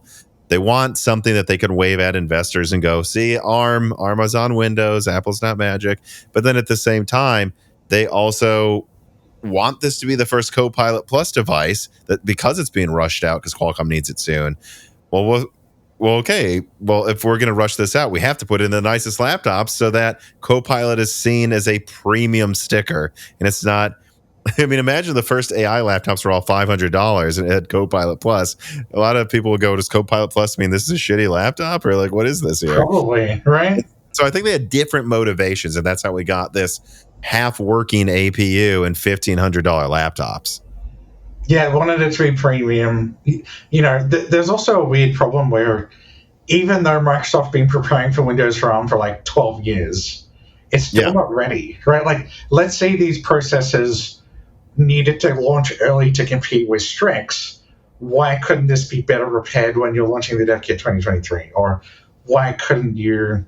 It's kind of like, if Xbox says, hey, we're releasing a new Xbox to compete with the PS5 Pro, but we're not going to give it to any software developers to get it ready in time. Like, almost the console manufacturers know how to better prepare development experience to get stuff ready than Qualcomm. And Qualcomm's got a very bad history with Android and abandoning drivers on Android and kind of, they don't really know how to make a GPU driver very well. Like Intel Arc, for example, even though Intel's been doing GPU drivers forever on integrated graphics, somehow can't do a GPU driver for dedicated graphics, even though they've been doing it for years, right? So you have to think, even if Windows is ready, even if Copilot Plus is ready and the price is right, can Qualcomm make a GPU driver, right? Well, and that's the thing people, I think, miss. They're like, well, if they can solve the ARM compatibility issues, then they'll be golden. And it's like, you do understand that, like, a lot of these crashes are because their GPU drivers aren't up to snuff with AMD and Nvidia. Like, that is a whole other realm that they need to improve. Like, even if it was even if every app magically ran native on ARM, they'd still have probably a third of their games crashing. Yeah, I could probably explain a little bit about the GPU driver thing. So there's an interesting problem with GPU drivers where NVIDIA is doing these day one ready drivers, right? Where you're like, there's a new AAA game coming out, there's a day one ready driver, update your driver to be compatible with this game, right? And so it's kind of like the game devs adding in hacks to their game to have the driver work, and the drivers adding hacks to have the game work, right? And you've got two parties, like, the driver might crash, so the developer adds a knob somewhere in the code that does nothing, just to bump a buffer or buffer memory over a little bit, just so it doesn't crash. But NVIDIA is doing the same thing, right? It really reminds me when AMD made a fake PCI driver that just checked, hey, if you're running Destiny 2.exe, disable this thing, but enable this thing. So Qualcomm doesn't really understand that if it wants to be in the PC game space, you've got to go out of your way to have the drivers work with games and work with game developers. And even if you're doing like AI or machine learning workloads on the GPU, that stuff's going to work. If you got the next gen AI PC, your MPU needs to work. It needs to be easy to use, right? Now that it's warming up outside, Jessie couldn't be happier to be jumping around every day in the warmer weather. And it's good for me too. Running around with her, teaching her tricks, that's good for my health as well, not just hers. But all of this gallivanting, well, it takes up time and it pressures me to make my lunches quicker to get moving faster with Jessie every weekend afternoon. And usually quick means less healthy. Well, unless you know about Vite Ramen. This piece of content is brought to you by Vite Ramen. Vite Ramen is a healthy, tasty, and shelf-stable food crafted by an American startup that offers a ton of options for eating healthy, like their classic packages that make it easy to add protein and other ingredients of your choice, and then also their Ramen Go packages that offer a healthy microwavable option for those who truly only have a 15-minute lunch break away from home. And I do need to take a second also to remind everyone that they don't just make ramen. They also have Nano Boost Vitality Powder that I honestly think blows away the health powder competition. I literally drink this any night, a broken silicon is recorded extra late instead of coffee. And they also have a collection of silverware and accessories that are always high quality. Like the Goofy Girl DM Nakiri knife, I tried it out. It is insanely sharp. It is probably the nicest knife this household owns. So not just the ramen, although the ramen's great. Everything else on there is high quality, and that's why I've been working with Vite Ramen for so long. I actually like their products, all of their products, a lot. I've never tried something they made that wasn't good, so check them out. And remember that even just clicking on the link in the description helps the channel a ton, and buying some of the special packs through that link helps you save money and support the channel even more. So support Moore's Law Z by checking out Vite Ramen today. Chris Rich writes in, he says, "Hi Matt, based on your experience so far with the Snapdragon X Elite, what do you think Qualcomm needs to do to make it a viable option for game developers and gamers? And if Nvidia entered the Windows market with an ARM and GeForce based APU, you think that would solve a lot of the gaming issues you're seeing because of their superior drivers to Qualcomm? And do you think they could compete well against them?" I'll just also throw in here, I'm also curious just what you think the future of ARM on Windows is going to look like. So I actually compare getting my Intel CPUs ARM-made very similar to the Qualcomm thing.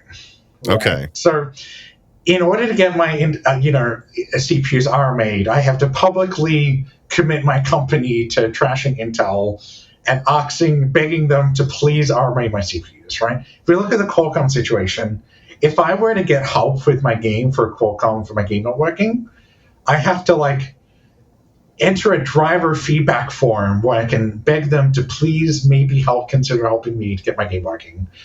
Maybe I can make a public stink about it and say, Snapdragon sucks. But what ways as a developer do I have to get help, right? If I'm an Xbox developer, I can email Microsoft and they can have a fix out in an hour, right? If I email Nvidia, they send me free GPUs and say, go add ray tracing to your game. We love you. Godspeed, right? If I email Qualcomm, don't even get a reply. Or if I email ARM, for example, they'll say, hey, do you want to buy 1,000 of these GPUs and maybe we'll fix your bug, right? So the main thing they need to fix is developer experience. You need to have something kind of like GeForce GeForce Experience or whatever, where you're shipping driver updates across all the devices. It's not through Windows Update. You need to be adding in support for games. You need to be giving out free dev kits and adding developer workflows where you need to show you actually care about your platform, right? If you don't care enough about your platform to give Adobe free dev kits or whatever, how is anybody going to care? You know what I mean? Yeah. On the Qualcomm side of this question, then I think it's going to take them 5 to 10 years to become a real GPU company. I mean, let's be honest. If they are actually serious about, they're not doing anything that you would usually see someone like Sony or Microsoft or AMD do to support a gaming product, right? And that's probably going to take years of learning. Yeah, because even the Intel Arc thing, the drivers might be 5 years before they're good. You know what I mean? Yeah. And if Intel wants to compete against Nvidia in the GPU space, that's going to take some time. It's going to take, for example, you've got AMD's upscaling and Nvidia's upscaling, and now Snapdragon and upscaling. That's a lot of work if game devs have to add in every single feature to their game. And if you want to say, hey, there's a bug, go contact Microsoft, wait, go contact Qualcomm. No, wait, you actually have to contact Samsung because they hold the GPU driver updates hostage for your device specifically. That's just not going to work, right? And I think maybe if they took an AMD or NVIDIA GPU and used the ARM CPU and had a dedicated GPU with these things, they could ship a gaming laptop with some drivers and actually work potentially. Because you think half of it is just the GPU and Qualcomm itself, not ARM? Yeah. So if we took my Ampere workstation or whatever, I have an NVIDIA or a GPU in it, and it's fine. You know what I mean? There's NVIDIA ARM drivers for the GPU, and you can run games on it, and it works great. But the Snapdragon thing, interesting. It's an Adreno mobile GPU that barely implements the whole DirectX standard that's really designed for phones. So if you're running a phone game on your Snapdragon processor, it's probably fine. But if you're running a real game on there, it's not going to work. So I feel like if they paired the GPU with a AMD GPU and NVIDIA GPU, or fix their drivers, they could eventually get over the compatibility, and this would be a solved problem. Yeah, They probably don't want to do that because they want it to be an APU and want it to be all on die and stuff like that, right? Yeah, it sounds like you think that the future of Windows or ARM on Windows, you don't doubt that, though. You think this might be going in a direction where there will be more and more ARM, and it will work. It could work eventually. But we're still years away. I don't know if Qualcomm's the one to deliver us on that future. Right? I see. Getting Intel to release a statement saying we're sorry is probably more likely than getting Qualcomm to say we're going to release GPU driver updates at launch. Right? And well, we've been talking about Intel Arc here a little bit. Ronigan writes in and says, I never understood why Intel Arc GPUs have had so many issues with drivers for legacy games. They have a long history of integrated graphics on their CPUs. And I want to jump in here and say I had a MacBook Air with Broadwell, which at the time had 40 execution units, was actually a lot. It actually beat AMD's integrated graphics by quite a bit. And I just ran Windows on my MacBook. It was awesome. I never had a driver problem with that once a decade ago. But anyways, he continues, and I would have thought that those drivers and the experience behind their maintenance in the past would have carried over in some way. Was there a reason that didn't happen and they couldn't carry legacy support of those drivers to their dedicated cards? Well, and it's also not just their dedicated cards. Meteor Lake and Tiger Lake drivers have been crap too. So I don't think it's just because they're dedicated.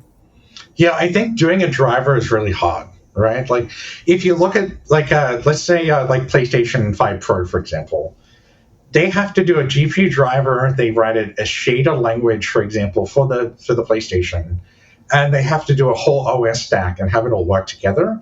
And then the game developers have to implement that shader language in their game and have it all work, right? If you're looking at a GPU driver, you have to do like DirectX 11, 12, Vulkan, OpenGL implementation.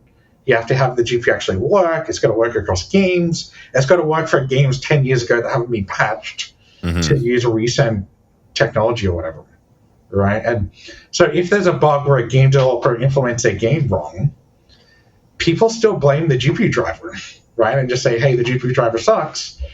And so they have to if game is Destiny 2, do this fix, because Destiny 2 might be coded wrong to do a different thing. So the main problem for Intel is they need a team of people that have their full-time job doing compatibility, right? Like the Windows, you can take a notepad file and take it from Windows 3.1 all the way to 11 and have it still work or whatever, right? That's kind of the big problem. And so if Intel's kind of stopped caring about graphics and now they care about graphics again now, that's a lot of work to catch up on, right? Might be really hard to catch up on.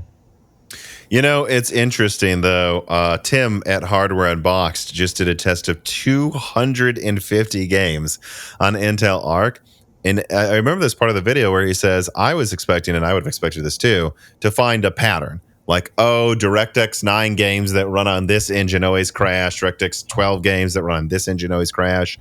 Games that tend to do this type of thing or animation crash.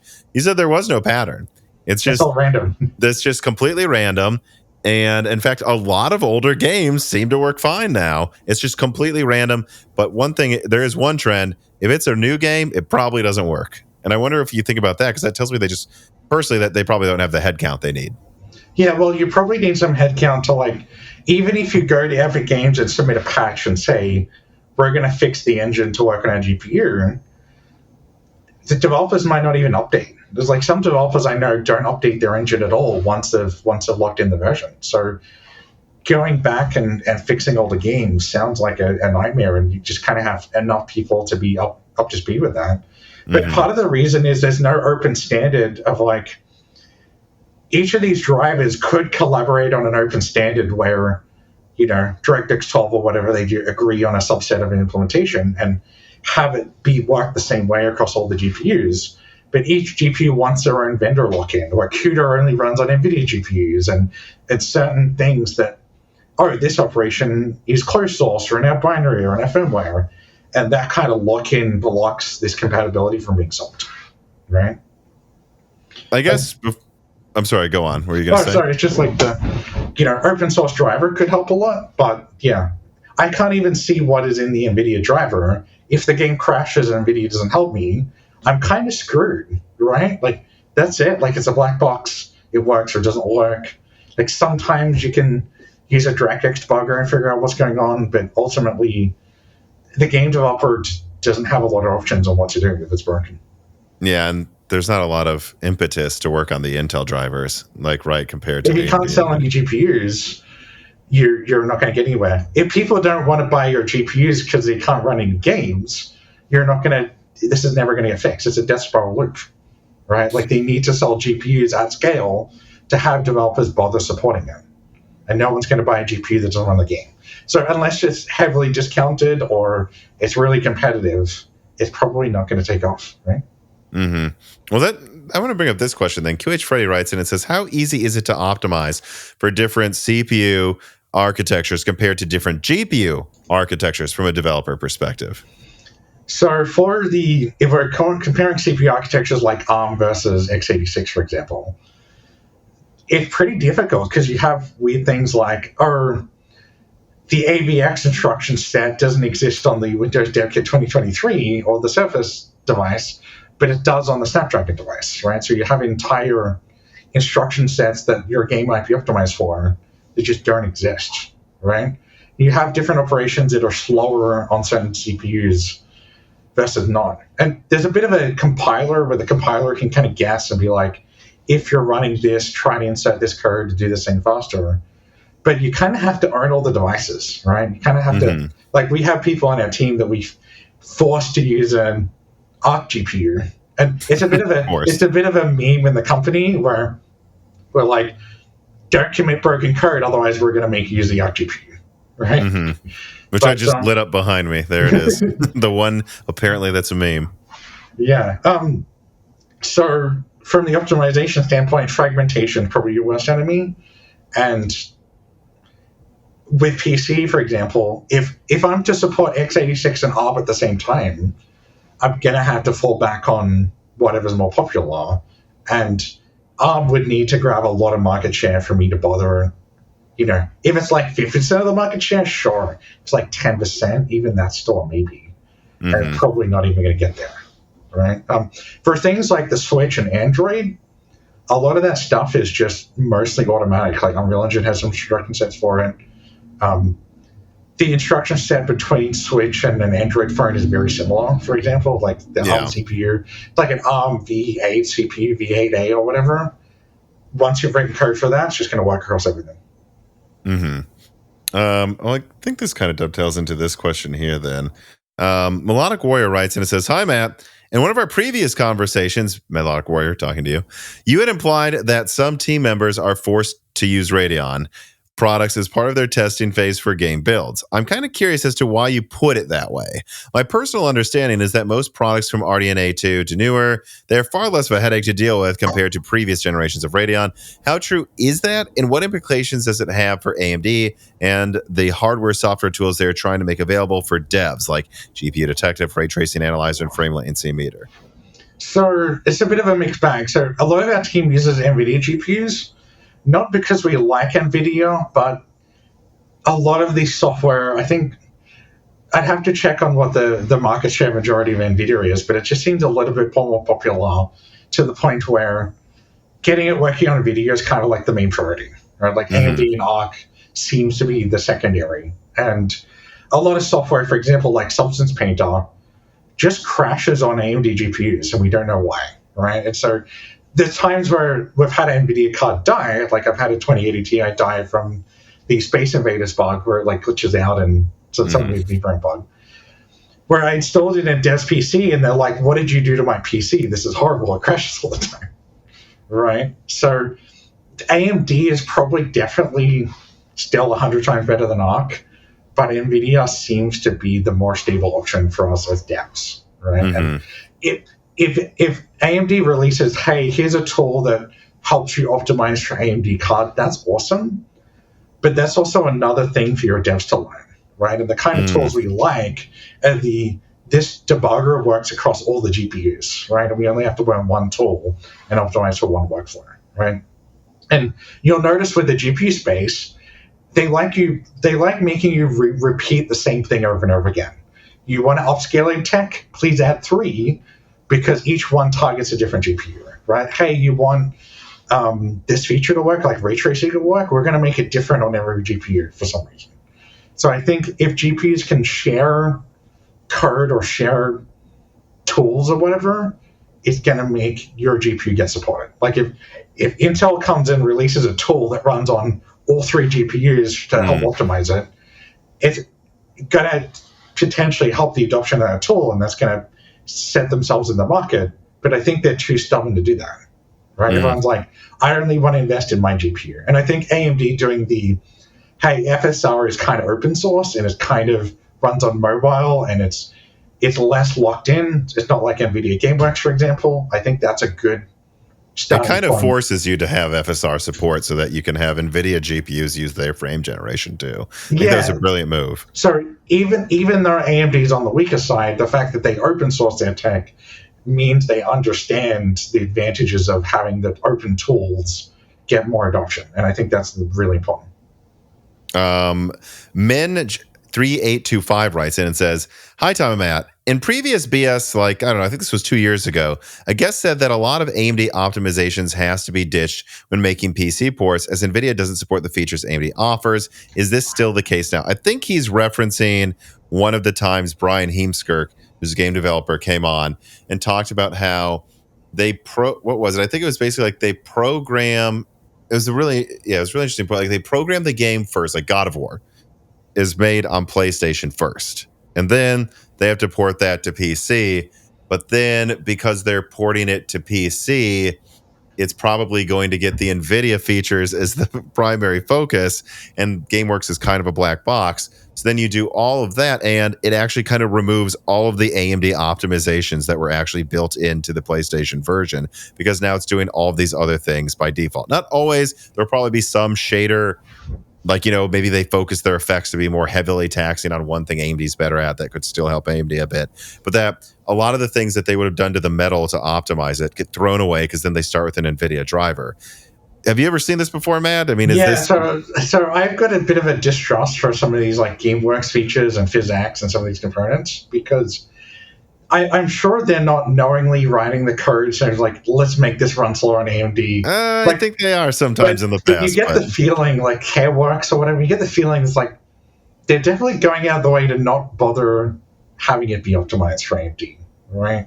And I think as a developer, you kind of have to look at that and be like, if I care about the PC market, I'm going to buy 10 NVIDIA GPUs and 10 AMD GPUs, and I'm just going to optimize for both, right? And I'm going to avoid picking tech that's biased towards one or the other. Because at the end of the day, a lot of these chips are architecturally very similar. And I think it's not like you're grabbing a Windows on ARM chip and comparing it to a Windows chip. This is all x86 code with targeting the same games and the same similar performance target. So there's no reason you can't get both, optimized for both. Just avoid getting lock-in, right? Like if there's some AWS, Amazon technology, and they're like, we can do this job for you, but it's locked to Amazon, maybe that's a trap, right? Maybe as a developer, you're like, if I add in DLSS, is that going to just be bad for all the other cards, right? If I optimize that game for that. So I think you kind of have to make a choice of like, I'm going to do the harder route or use the AMD open source tools, knowing it's going to run across everything. And I think it's a choice on the developer side, right? This is assuming that, like the Starfield situation where they were paid to not have, DLSS from day one or whatever, right? Like that's kind of where it starts getting slimy, right?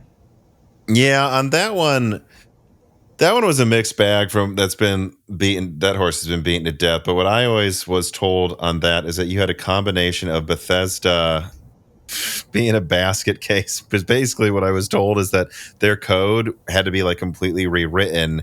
And then they like hired AMD to help them with that. And then of course AMD is not going to put in DLSS for them.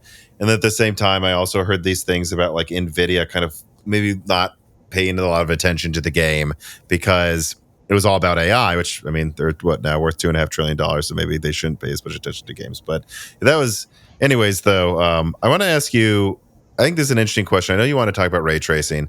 TechnoLads writes in and says, "Hey, Tom and Matt, was the adoption of people using ray tracing quicker or slower than you anticipated?" I guess he means from when Turing was announced.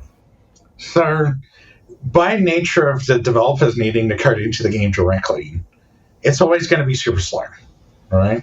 But I think when the 2080 Ti came out originally, people were very disappointed that you're selling me an RTX GPU, for example, and it's not really that faster than the previous gen. It has all these ray tracing cores, and it really felt like it was looking for we can't get our chip faster, let's try to sidestep into a different field. Yeah. Right? And I think very few games had ray tracing support, and the adoption was very slow, right? But Nvidia did the right thing, and they started giving out free GPUs to game devs and said, please add in ray tracing, right? We'll give you GPUs, we'll give you support. They did the opposite of everything Qualcomm did, right? And managed to get support for games. And I think even though it was really slow, they still handled it better. Now, for our game specifically, we tried to add ray tracing at one point. We still plan on adding that. But the main problem is our game's not like a, city skyliner kind of game. It's a dinosaur survival game, right? So it's not like we have massive glass panes. I see where you're going with this. Where you have a lot of reflections, right? So we're like, we could use ray trace lighting. We could use ray trace shadows or whatever. We found out that in order to add ray tracing, Unreal Engine had some restriction where we had to disable wind on all the trees, right? So we had to make our game live. Why?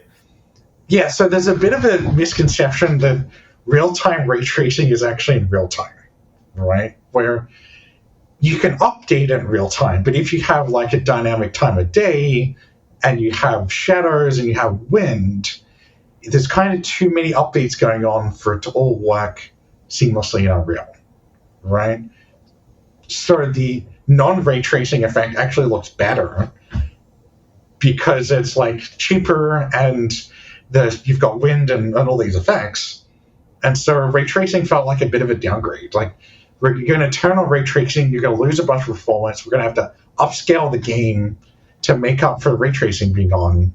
By the way, your game's going to look lifeless. And I think that for us specifically, maybe other games had a different use case, but that made it like very difficult to justify doing for us. Yeah, and I'm thinking about Nanite. I was actually sent an Unreal Engine demo package. Like, all of them seem to be in rocky terrain where you wouldn't probably see wind, aren't they? Yeah, well, I have this impression that Nanite was a little bit of a snake oil, right, when it first came out. Because it was like, you can't do Nanite trees, you can't do Nanite landscape, you can't do shadows. You have to do upscaled from 50% render resolution. And I'm like, is Nanite really that good? It sounds like if you want to do rocks, it's great. And for ray tracing, it sounds like if you want to do glass panes, you remember those games where they have their scenes like Bioshock where they have the light placed in a certain way to show you how cool their lighting engine looked? Yeah. It really feels like it's about kind of bragging about how cool your lighting engine looks and not actually about what's best for the game on a lot of these cases. Of like, this one scene looks really cool, you can see this explosion in this car, but who actually cares about that is the question I have, right? And if you're not adding in ray tracing, if you're trying to add DLSS, you're not GPU bottlenecked, so it's actually, your frame rate goes down turning on DLSS if you're not using ray tracing, right? So it's a very weird thing of like, do you even need frame gen? Well, and like, how do you feel about the future and even the current status of ray tracing too? Because just to give you a funny anecdote, like, my girlfriend finally started playing Red Dead Redemption 2, and Arthur can see himself in mirrors in that game. And she's like, I didn't know my PC can do ray tracing. I'm like, well, that isn't using ray tracing. And she's like, I thought the big thing with ray tracing was like reflections. It is. You don't need it to do reflections, actually. We've been doing reflections for the last 20 years. You actually don't need ray tracing. Right? Yeah. And I think ray tracing might be cool for we're going to use it offline to bake the map. But it's not like you're going to go buy a Snapdragon laptop and say, hey, it's going to do ray tracing and it's going to get decent performance. You're targeting a small subset of people that have 4080s and 4090s and high-end 30 series cards. The ray tracing isn't that super fast, and you're going to have to get all these weird downgrades. So sometimes a lot of games might not be worth adding in ever. Is the problem. But with PS5 Pro being a little bit faster on ray tracing, it's definitely a consider, but you really need a game that you think is going to make a difference. And your way of implementing the workarounds for non-ray tracing need to be bad enough for it's like, hey, users need this, right? How far do you think, because I don't know what percentage of games have ray tracing. I'm just trying to think. I guess Elden Ring didn't at launch. They added some ability to turn it on, actually on console and PC now. And I'm trying to think of what other games I've played recently. It still feels like at least half of games don't have ray tracing. Do you think we're going to get to a point where like most of them have ray tracing or require it, like Metro Exodus Enhanced Edition, or I think Avatar does too, anytime soon? Or do you think we're still many, many years away from that? The problem with targeting ray tracing for everyone is, like, we have our game shipping on mobile, and be like, what the hell is that, right? Why are you shipping on mobile, right? But mobile is bigger than the whole PC console market combined. So if you're saying, hey, we're going to have ray tracing, unless AMD, ARC, and Nvidia are releasing all their GPUs and all their whole lineup has ray tracing, and it can run ray tracing decently well, it's really a feel-good checkbox to make your 4090 owners feel like they bought their $1,000+ card and feel like it was worth it. Because if it's 1% of your users or a couple of percent of your users that actually use ray tracing, and a smaller percentage that even have a card that can run it, is it going to take like a decade or 5 years or more before games even consider it being en masse, right?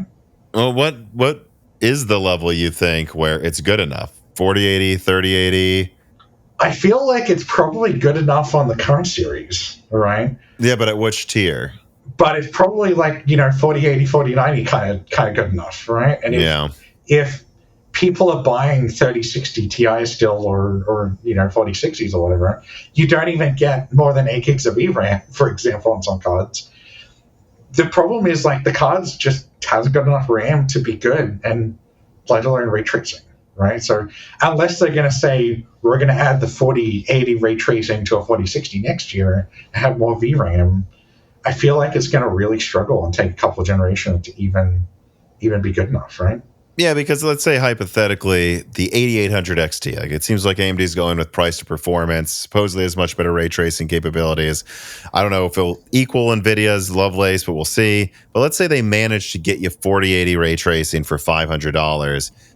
Would that still be enough, do you think, to shift things? Or is it like, no, you're saying they need 4080 ray tracing at like 200 for this to be mainstream? The question is if you're talking about like ray tracing for the console and PC kind of combined audience, we just talking PC, right? Because if ray tracing works on every PS5 Pro at a decent speed, it's going to... That's only going to be like a fifth of PlayStation sold, though. Yeah, right. It may be, right? But if it's for targeting most of PC, I mean, a lot of our games still uses integrated graphics, right? And people are still going to be buying new laptops like these new... What do you mean? Meteor Lake can do ray tracing. Haven't you seen the PowerPoints? So, like, if I buy a Strix laptop right now, how good can it do ray tracing, right?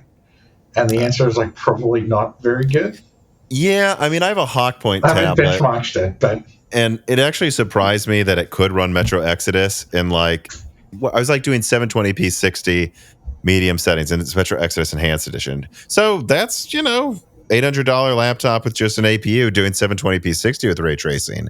That's not bad, but no, that's not... And most people probably don't have Hawkpoint yet, let alone Strix. So it needs to be a 5-year-old GPU can run ray tracing decently, and then games are going to get adoption, right? But if it's not even shipping on all the GPUs, if it's not even shipping at a fast rate, I mean, for ray tracing, you also have the question of how many ray tracing features do you use? Do you just use shadows? Do you just do lighting? Do you just do reflections? If you want to do shadows, lighting, reflections, all three or all four at once, you need even better, ray tracing performance. Because a lot of games will only do reflections or only do shadows because the GPU can't do all of those features all at once, right? Mm-hmm. Prick writes in and says, it's been mentioned and a point to be made, as opposed to other CPU releases, that the manifestation of Zen 5's true performance will only come about over time as programs are updated to take advantage of it. However, will these architectural improvements ever become relevant in the context of a game? If you optimize your game to take advantage of the latest instruction sets and the architectural benefits of Zen 5, do you put your games at risk of performing worse on other designs? Outside of HPC, are these theoretical improvements going to go anywhere? So this very similar to ray tracing, right? A lot of devs target the Steam hardware serving, right? So if you look at those kind of adoptions, it can be pretty slow. I mean, so the average kind of Steam hardware survey is running a 3060, for example, on Windows 10 with 16 gigs of RAM at 2.3 gigahertz to 2.6 gigahertz at like 6 cores, right? With 8 gigs of VRAM. And so that's probably like 30 to 50% of PCs. So spending a lot of dev time saying, hey, we're going to optimize for like Zen 5 specifically, is going to be very difficult, right?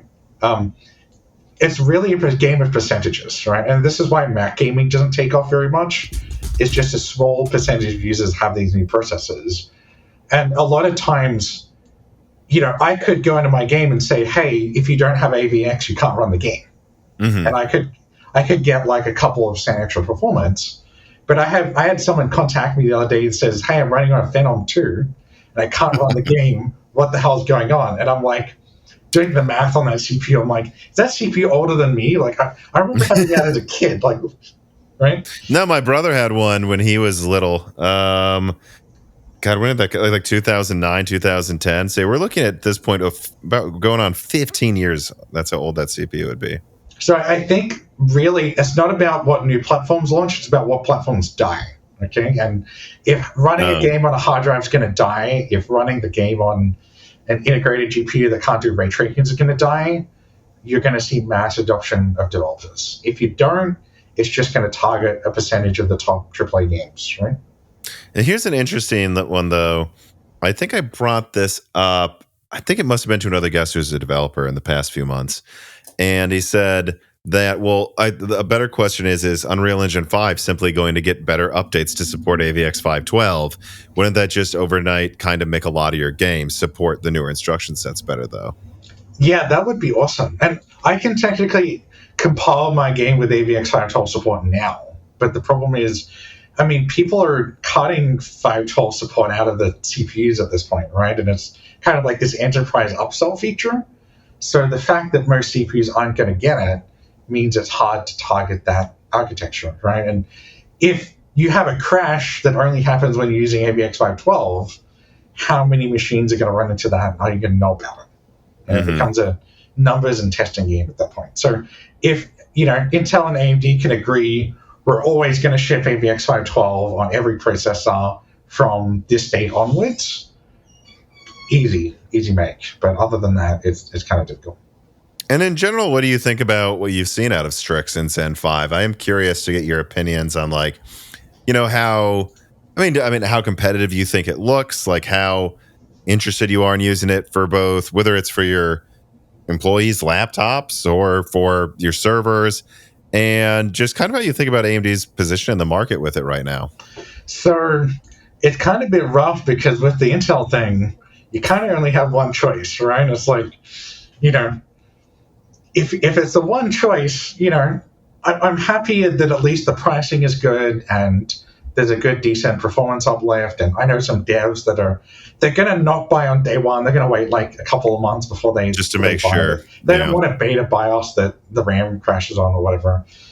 But the most important thing for me is even some of the chips are being used from Epic and Ryzen kind of in the same package or whatever, so that if you can take a Ryzen chip and host it on the server, that sounds like this could take off on the server market as well. So instead of us buying 7900s, we could be buying Zen 5 instead, and I think that could be a huge win. With the Intel situation, really seems like it's the only choice right now So that's the feeling I get, right? Is that a lot of people are going to buy it just because they have to. I know AMD is taking over the server market like crazy. And Intel mentioned in the earnings call that they had to win back some of the server market. So is this going to be the generation where that power play happens and people start switching on Mesh? And I think that's entirely possible. If they can ship it and it's stable, people can run their RAM at the right speed, I think it'll really take off. Well, yeah, and they delayed it a couple weeks, and I think that's also why they're like, oh, the entire play is for stability, trustworthiness, and that type of enterprise. This thing has to be perfect when it comes out, because this is our opportunity to, like, everyone's looking for an alternative. We have to make sure our alternative's perfect, right, when it comes out. Yeah. I am sitting here on a 7995WX or whatever, right, with the 96 cores, so I'm probably not going to be upgrading anytime soon. I mean, I do know devs that say, hey, don't buy a good motherboard because you may as well just buy new CPUs every other year, right? Because, you know, from a 5950X to a 7950X, some of our team members saw like a 40 to 50% performance improvement in some of our workloads. So it would literally take a build from an hour to half an hour, and that's massive savings. So if Zen 5 has, even if it's like 20% faster or 10% faster, for us, there's still a massive difference, for sure. No, yeah, I'm because my desktop's being repaired right now. I went from using a 5950X to a desktop right now that is a 7945HX, but it has like a 200 watt limit. So it's a mobile 16 core that runs at 200 watts. I mean, it's basically the top Zen 4. And I could say in gaming, it's like, it's noticeable. It's a little faster. In professional applications, it's like so much snappier. It's ridiculous. I think people sleep on the non-gaming performance uplifts that you're seeing with some of these multi-core workloads here, that these cores are just so much faster multi-threading now, gen to gen. Chris Rich writes in and says, hi, Matt, how important do you consider a developer productivity to be, and how does it affect the software features you use and what hardware you buy for developers? It probably won't happen anytime soon due to the AI craze, but let's say AMD made a variant of the MI300A data center APU that targeted for workstations for game developers. Would you be prepared to pay $20,000 for that kind of high-end workstation for your work? Also, do Strix Halo laptops with, say, 128 gigabytes of unified memory sound useful for developers? So in terms of the first part for developer productivity, a lot of people, and this is a very hot take for some reason, there is a huge skill difference in programmers, for example, right? Like, I have devs that can churn out a whole feature in a couple of days, and I have devs that take 3 months to do a feature, right? So and a lot of these can depend on, like, how good you are at keyboard shortcuts, how fast your PC. Yeah. You know, I have a Linux dev that runs into constant problems, and a Windows dev that's like, hey, I didn't run into my kernel crashing this week. I'm going to get so much more work done. So I think productivity for us is, if we have to build on 7 platforms, right? So let's take it's an hour platform. You know, you got Windows, Mac, Linux, iOS, Android, PS4, PS5, etc. You've got like 8 hours of builds to do. Right, and this is assuming you've got a CI/CD server that's doing builds automatically and all these dev workflows. So if you can cut down, it was like 10% faster, 5% faster, it can make taking a game take a year to take 6 months, right? Or a significant cut down on development time, right? And I think the whole $20,000 workstation thing, having spent $15,000 on my 7995WX, like, I threw out my 7950X because it was too slow, right? Like, the difference in performance is from half an hour to like 10 minutes in terms of builds, or even quicker, right? And that makes a massive difference on the dev productivity side. So yeah, if they, you know, I don't know what do these Threadripper chips cost, $5,000 to $10,000 or something.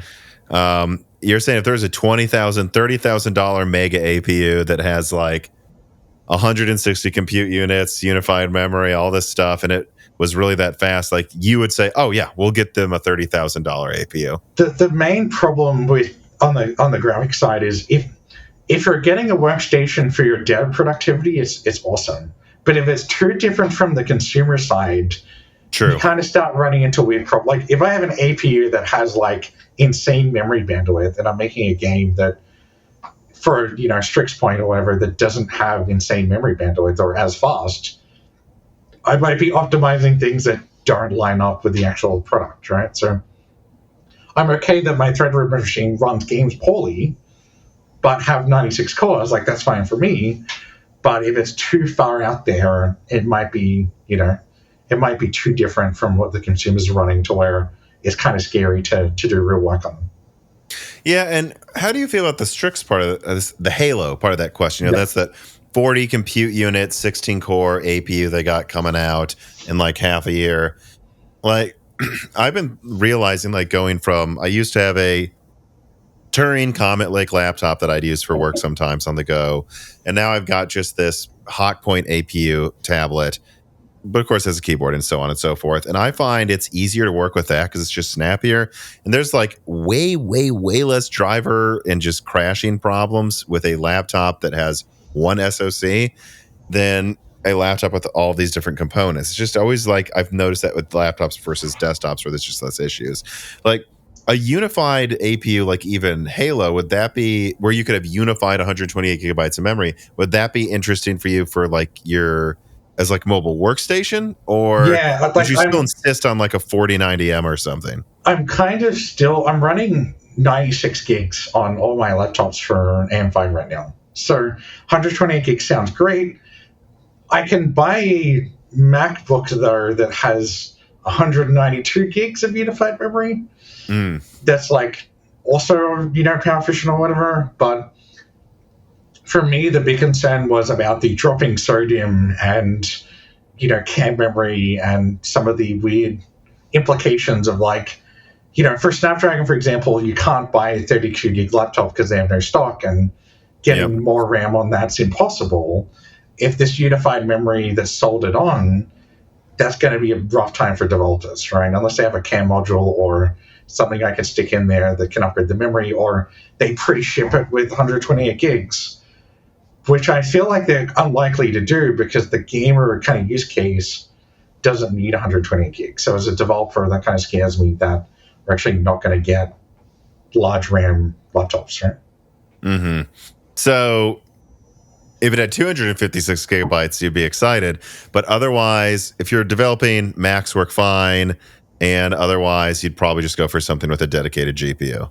Yeah, for the GPU side, it also depends on, the drivers, you know what I mean? Like, am I going to deal with the AMD drivers that crash? Like, assuming the drivers are lined out. Because otherwise, I might feel like a beta tester of, like, beta tester doing production workload on a brand new architecture could be some problems. But for Unreal Engine, we have to do things where we have to load the whole map all at once. Like, we have to do these work cases where instead of rendering 5 million triangles, you need to render 500 million triangles, right? And if you put that on an APU, you get 2 FPS, right? So if the performance is too slow compared to a 4090 mobile chip, it's going to be... Well, but this would be 40 compute units, so we're talking about 4070 laptop performance. Yeah. So would that help having the unified memory for the VRAM portion? Yeah, it probably would be usable, right? But in certain cases, extreme cases, it might be better off. Mm-hmm. I'm sorry? Oh, I was going to say, it reminds me of working on a VR game where you're working on the VR game, but it's before it's optimized for end users, so you're getting like motion sickness and throwing them out the room or whatever. Oh, God, I've never thought about that because, like, yeah, it's so normal developing on a game on a desktop. It's running at 30 frames. Who cares? You can still develop the scene. But in VR, if it's not finished, you just get a vomit. So I worked on a VR project one time, and as a developer working on a VR game, I would have a bed in my room here, right?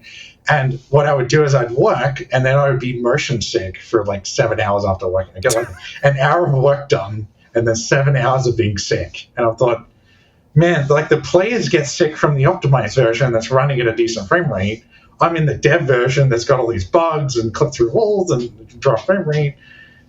What a nightmare. So I think developers want to come in at a higher spec, and this is why console dev kits have more RAM and more performance than the actual units is because you want to run your debugging tools, you want to run stuff on top of the game, and you don't want to be running at the same level that the players are running at.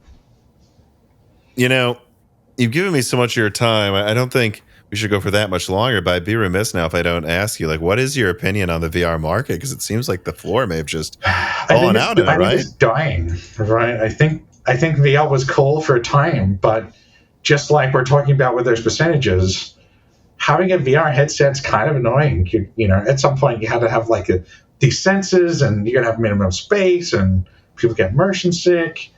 It just seems like a very difficult market to tap into. And you know, I have members on my team that are like, hey, can we work on a VR game?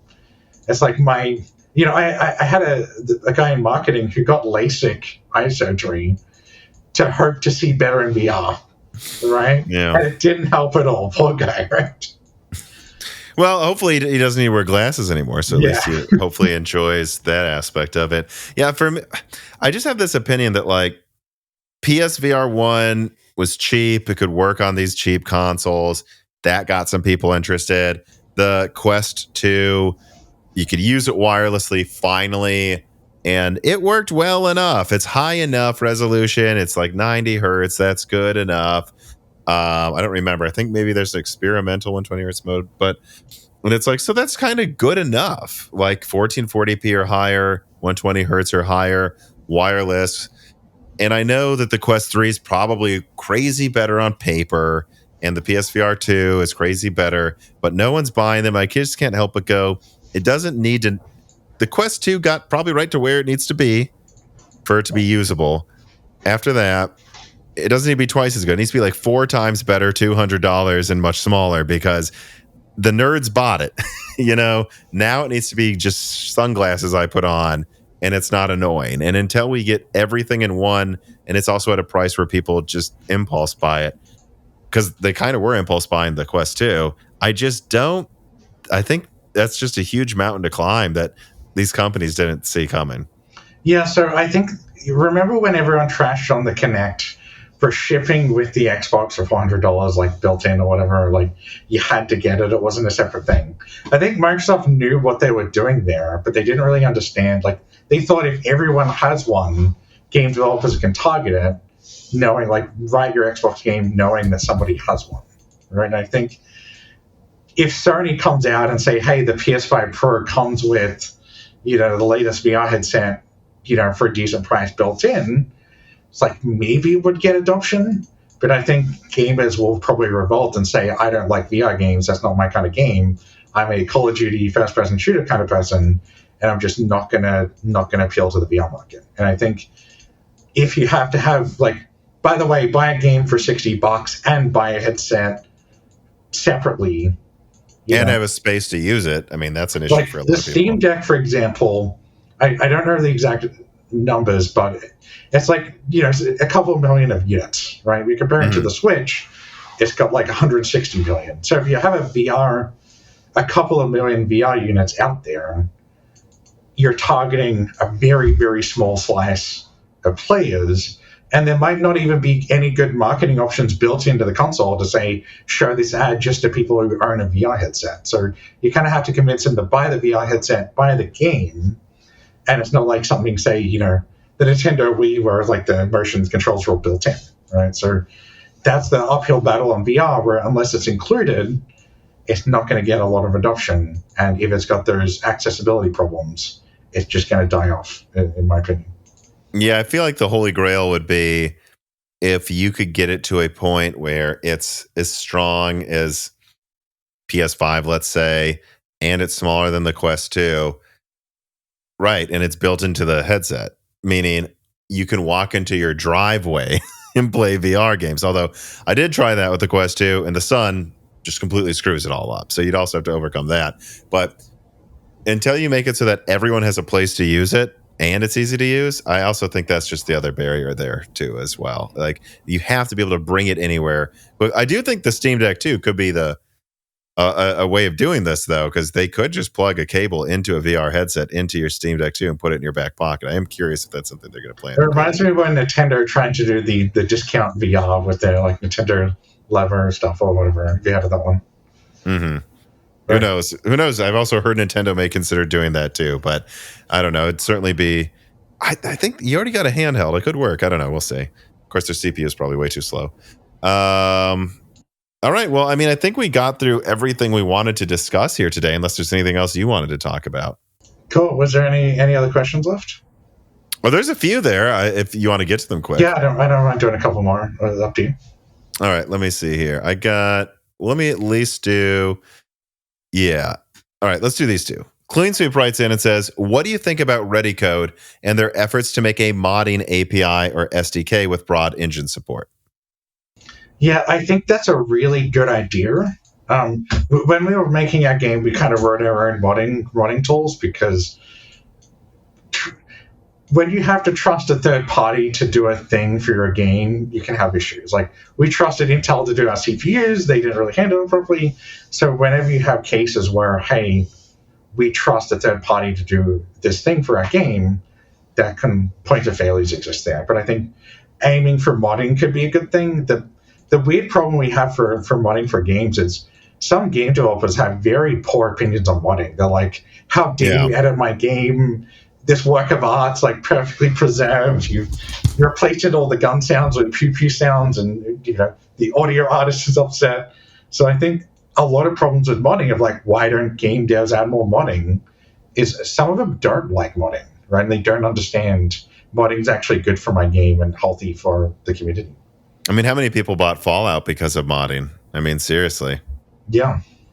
And you think that's a lot of it of developers look at modding as, why are you messing with my masterpiece? Why? Look, I'm trying to make a good game.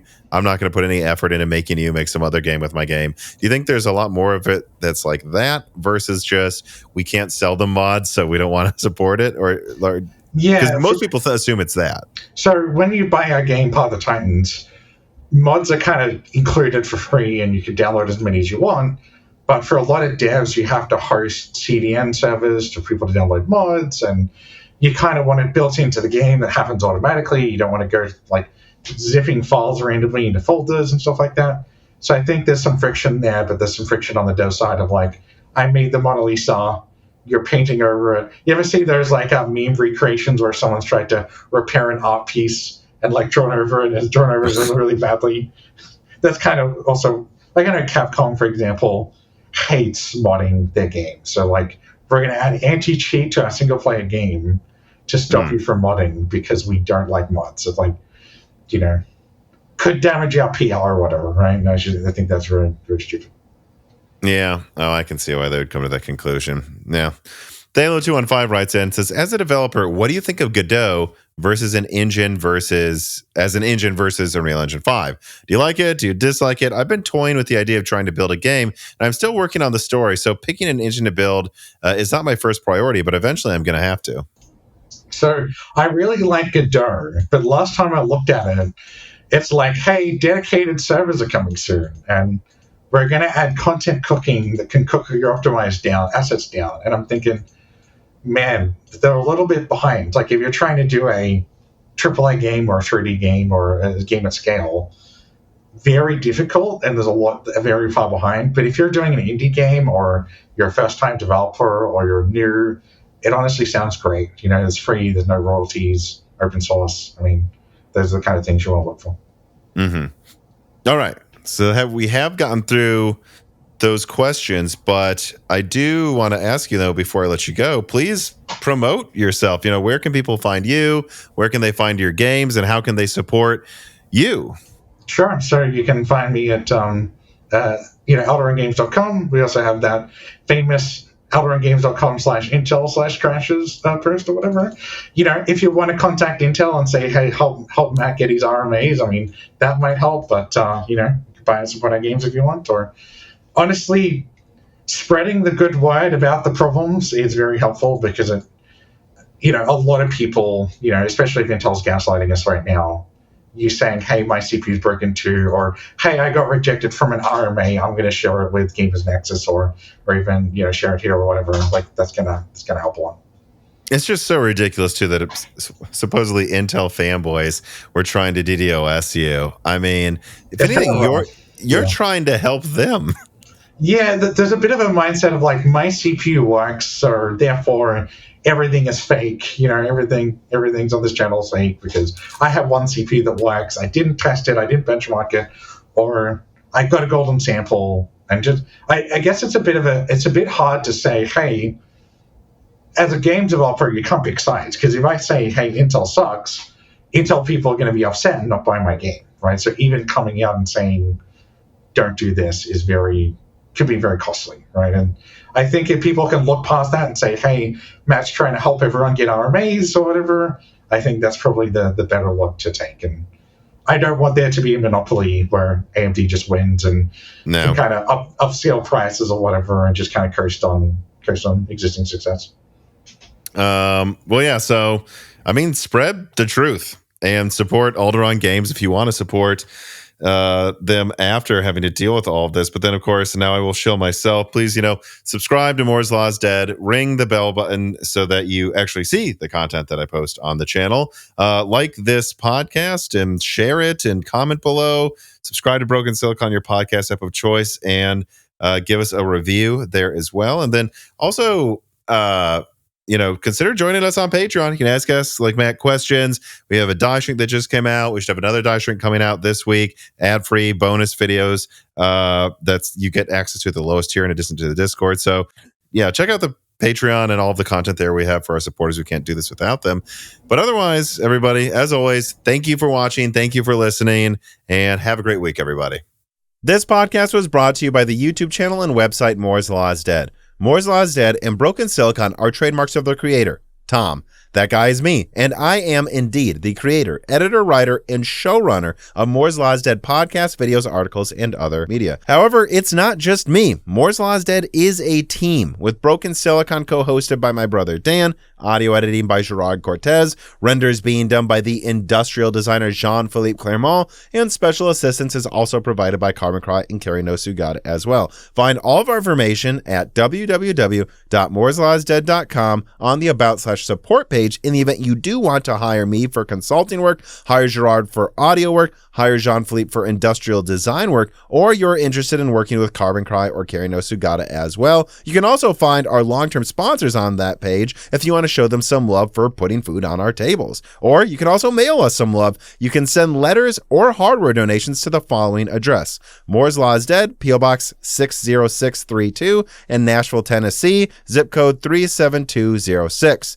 Although, to be honest, the best way to show Moore's Law is Dead some love is to support us on Patreon. Patrons are what makes Moore's Law is Dead content truly possible. Every month, and really every day, depending on who you're talking about, me, Gerard, Dan, and Jean-Philippe are working tirelessly to provide a steady stream of content that we could not keep doing unless we knew the work was possible without being reliant on sponsors dictating every little thing we put out. Don't get us wrong. We love our sponsors, but we love directly working for you, our fans, much more. If you have any extra money, even a couple free dollars a month, consider supporting us directly on Patreon. Those couple of monthly dollars will get you access to the exclusive podcast Die Shrink, voting on subjects of future podcast episodes, the ability to ask guest questions, and of course, access to the Moore's Law is Dead Discord full of like-minded people who I am sure would love to meet you. I am one of them. Additionally, higher tiers get access to early, ad-free episodes of Broken Silicon,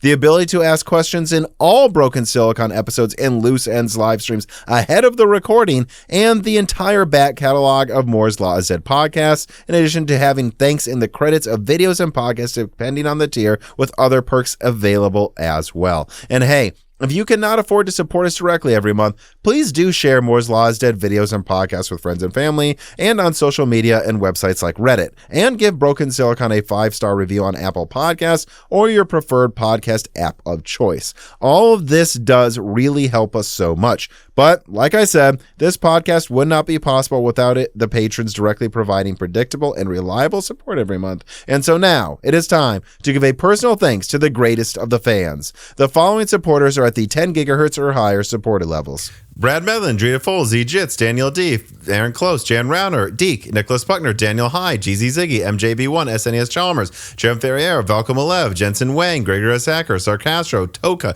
Chris Rich, Compressed AI Blocks, 3DS Boy 08, Hal Booma, Shredbird, Holden Mobley, Sammy Malas, Jordan Simkovic, Julian Leak, The Boss Haas, Jonathan, Franco Frederick, Jake223, Jake Martin, Zlicky, Chrysantine, Christopher A. Butler, Stephen Hart, Meat and Pork, Tim Robb, Ian Clifford, Travis Gooding, Nithra Zink, Mad, Zoot Suit Taylor, Stephen Coates, Greg, Michael McGee, Patty Cakes, Gamers Unite, Amiable Chief, Mark Mitchell, Tommy, Ishad, Mark Rademaker, James Anderson, Cole Addick, Cameron, Henry Zhang, Wesley Sager, D31337 Antics, Michelle Pell, Jamie Witters, Hexapuma, Reginald Ari, Teak Autumn, Jeff Sedler, Windstar, Mai Sharona, Corey Leonard, James I, Raider, JSMMH, Little Germany, Shay, Milton, Pulse Media, Melodic Warrior, Brett Jones, Chuck Glidden, Mac Daffy, Stephen Dick, Win Wang, Dave Schultz, Austin Haggerty, Justin Bustle, Jofit, Brian Scanlon, Harlan, Jansen Angima, Joseph Kelly, Slushba, Himsa Gung, Meal Valverga, John, Sisyphus, The Forbidden Juice, RB Racer, Brian Wright, AC, Alex Vega, Dr. J. Mad, Freedy, Michael Cozy, John Swin, Crystal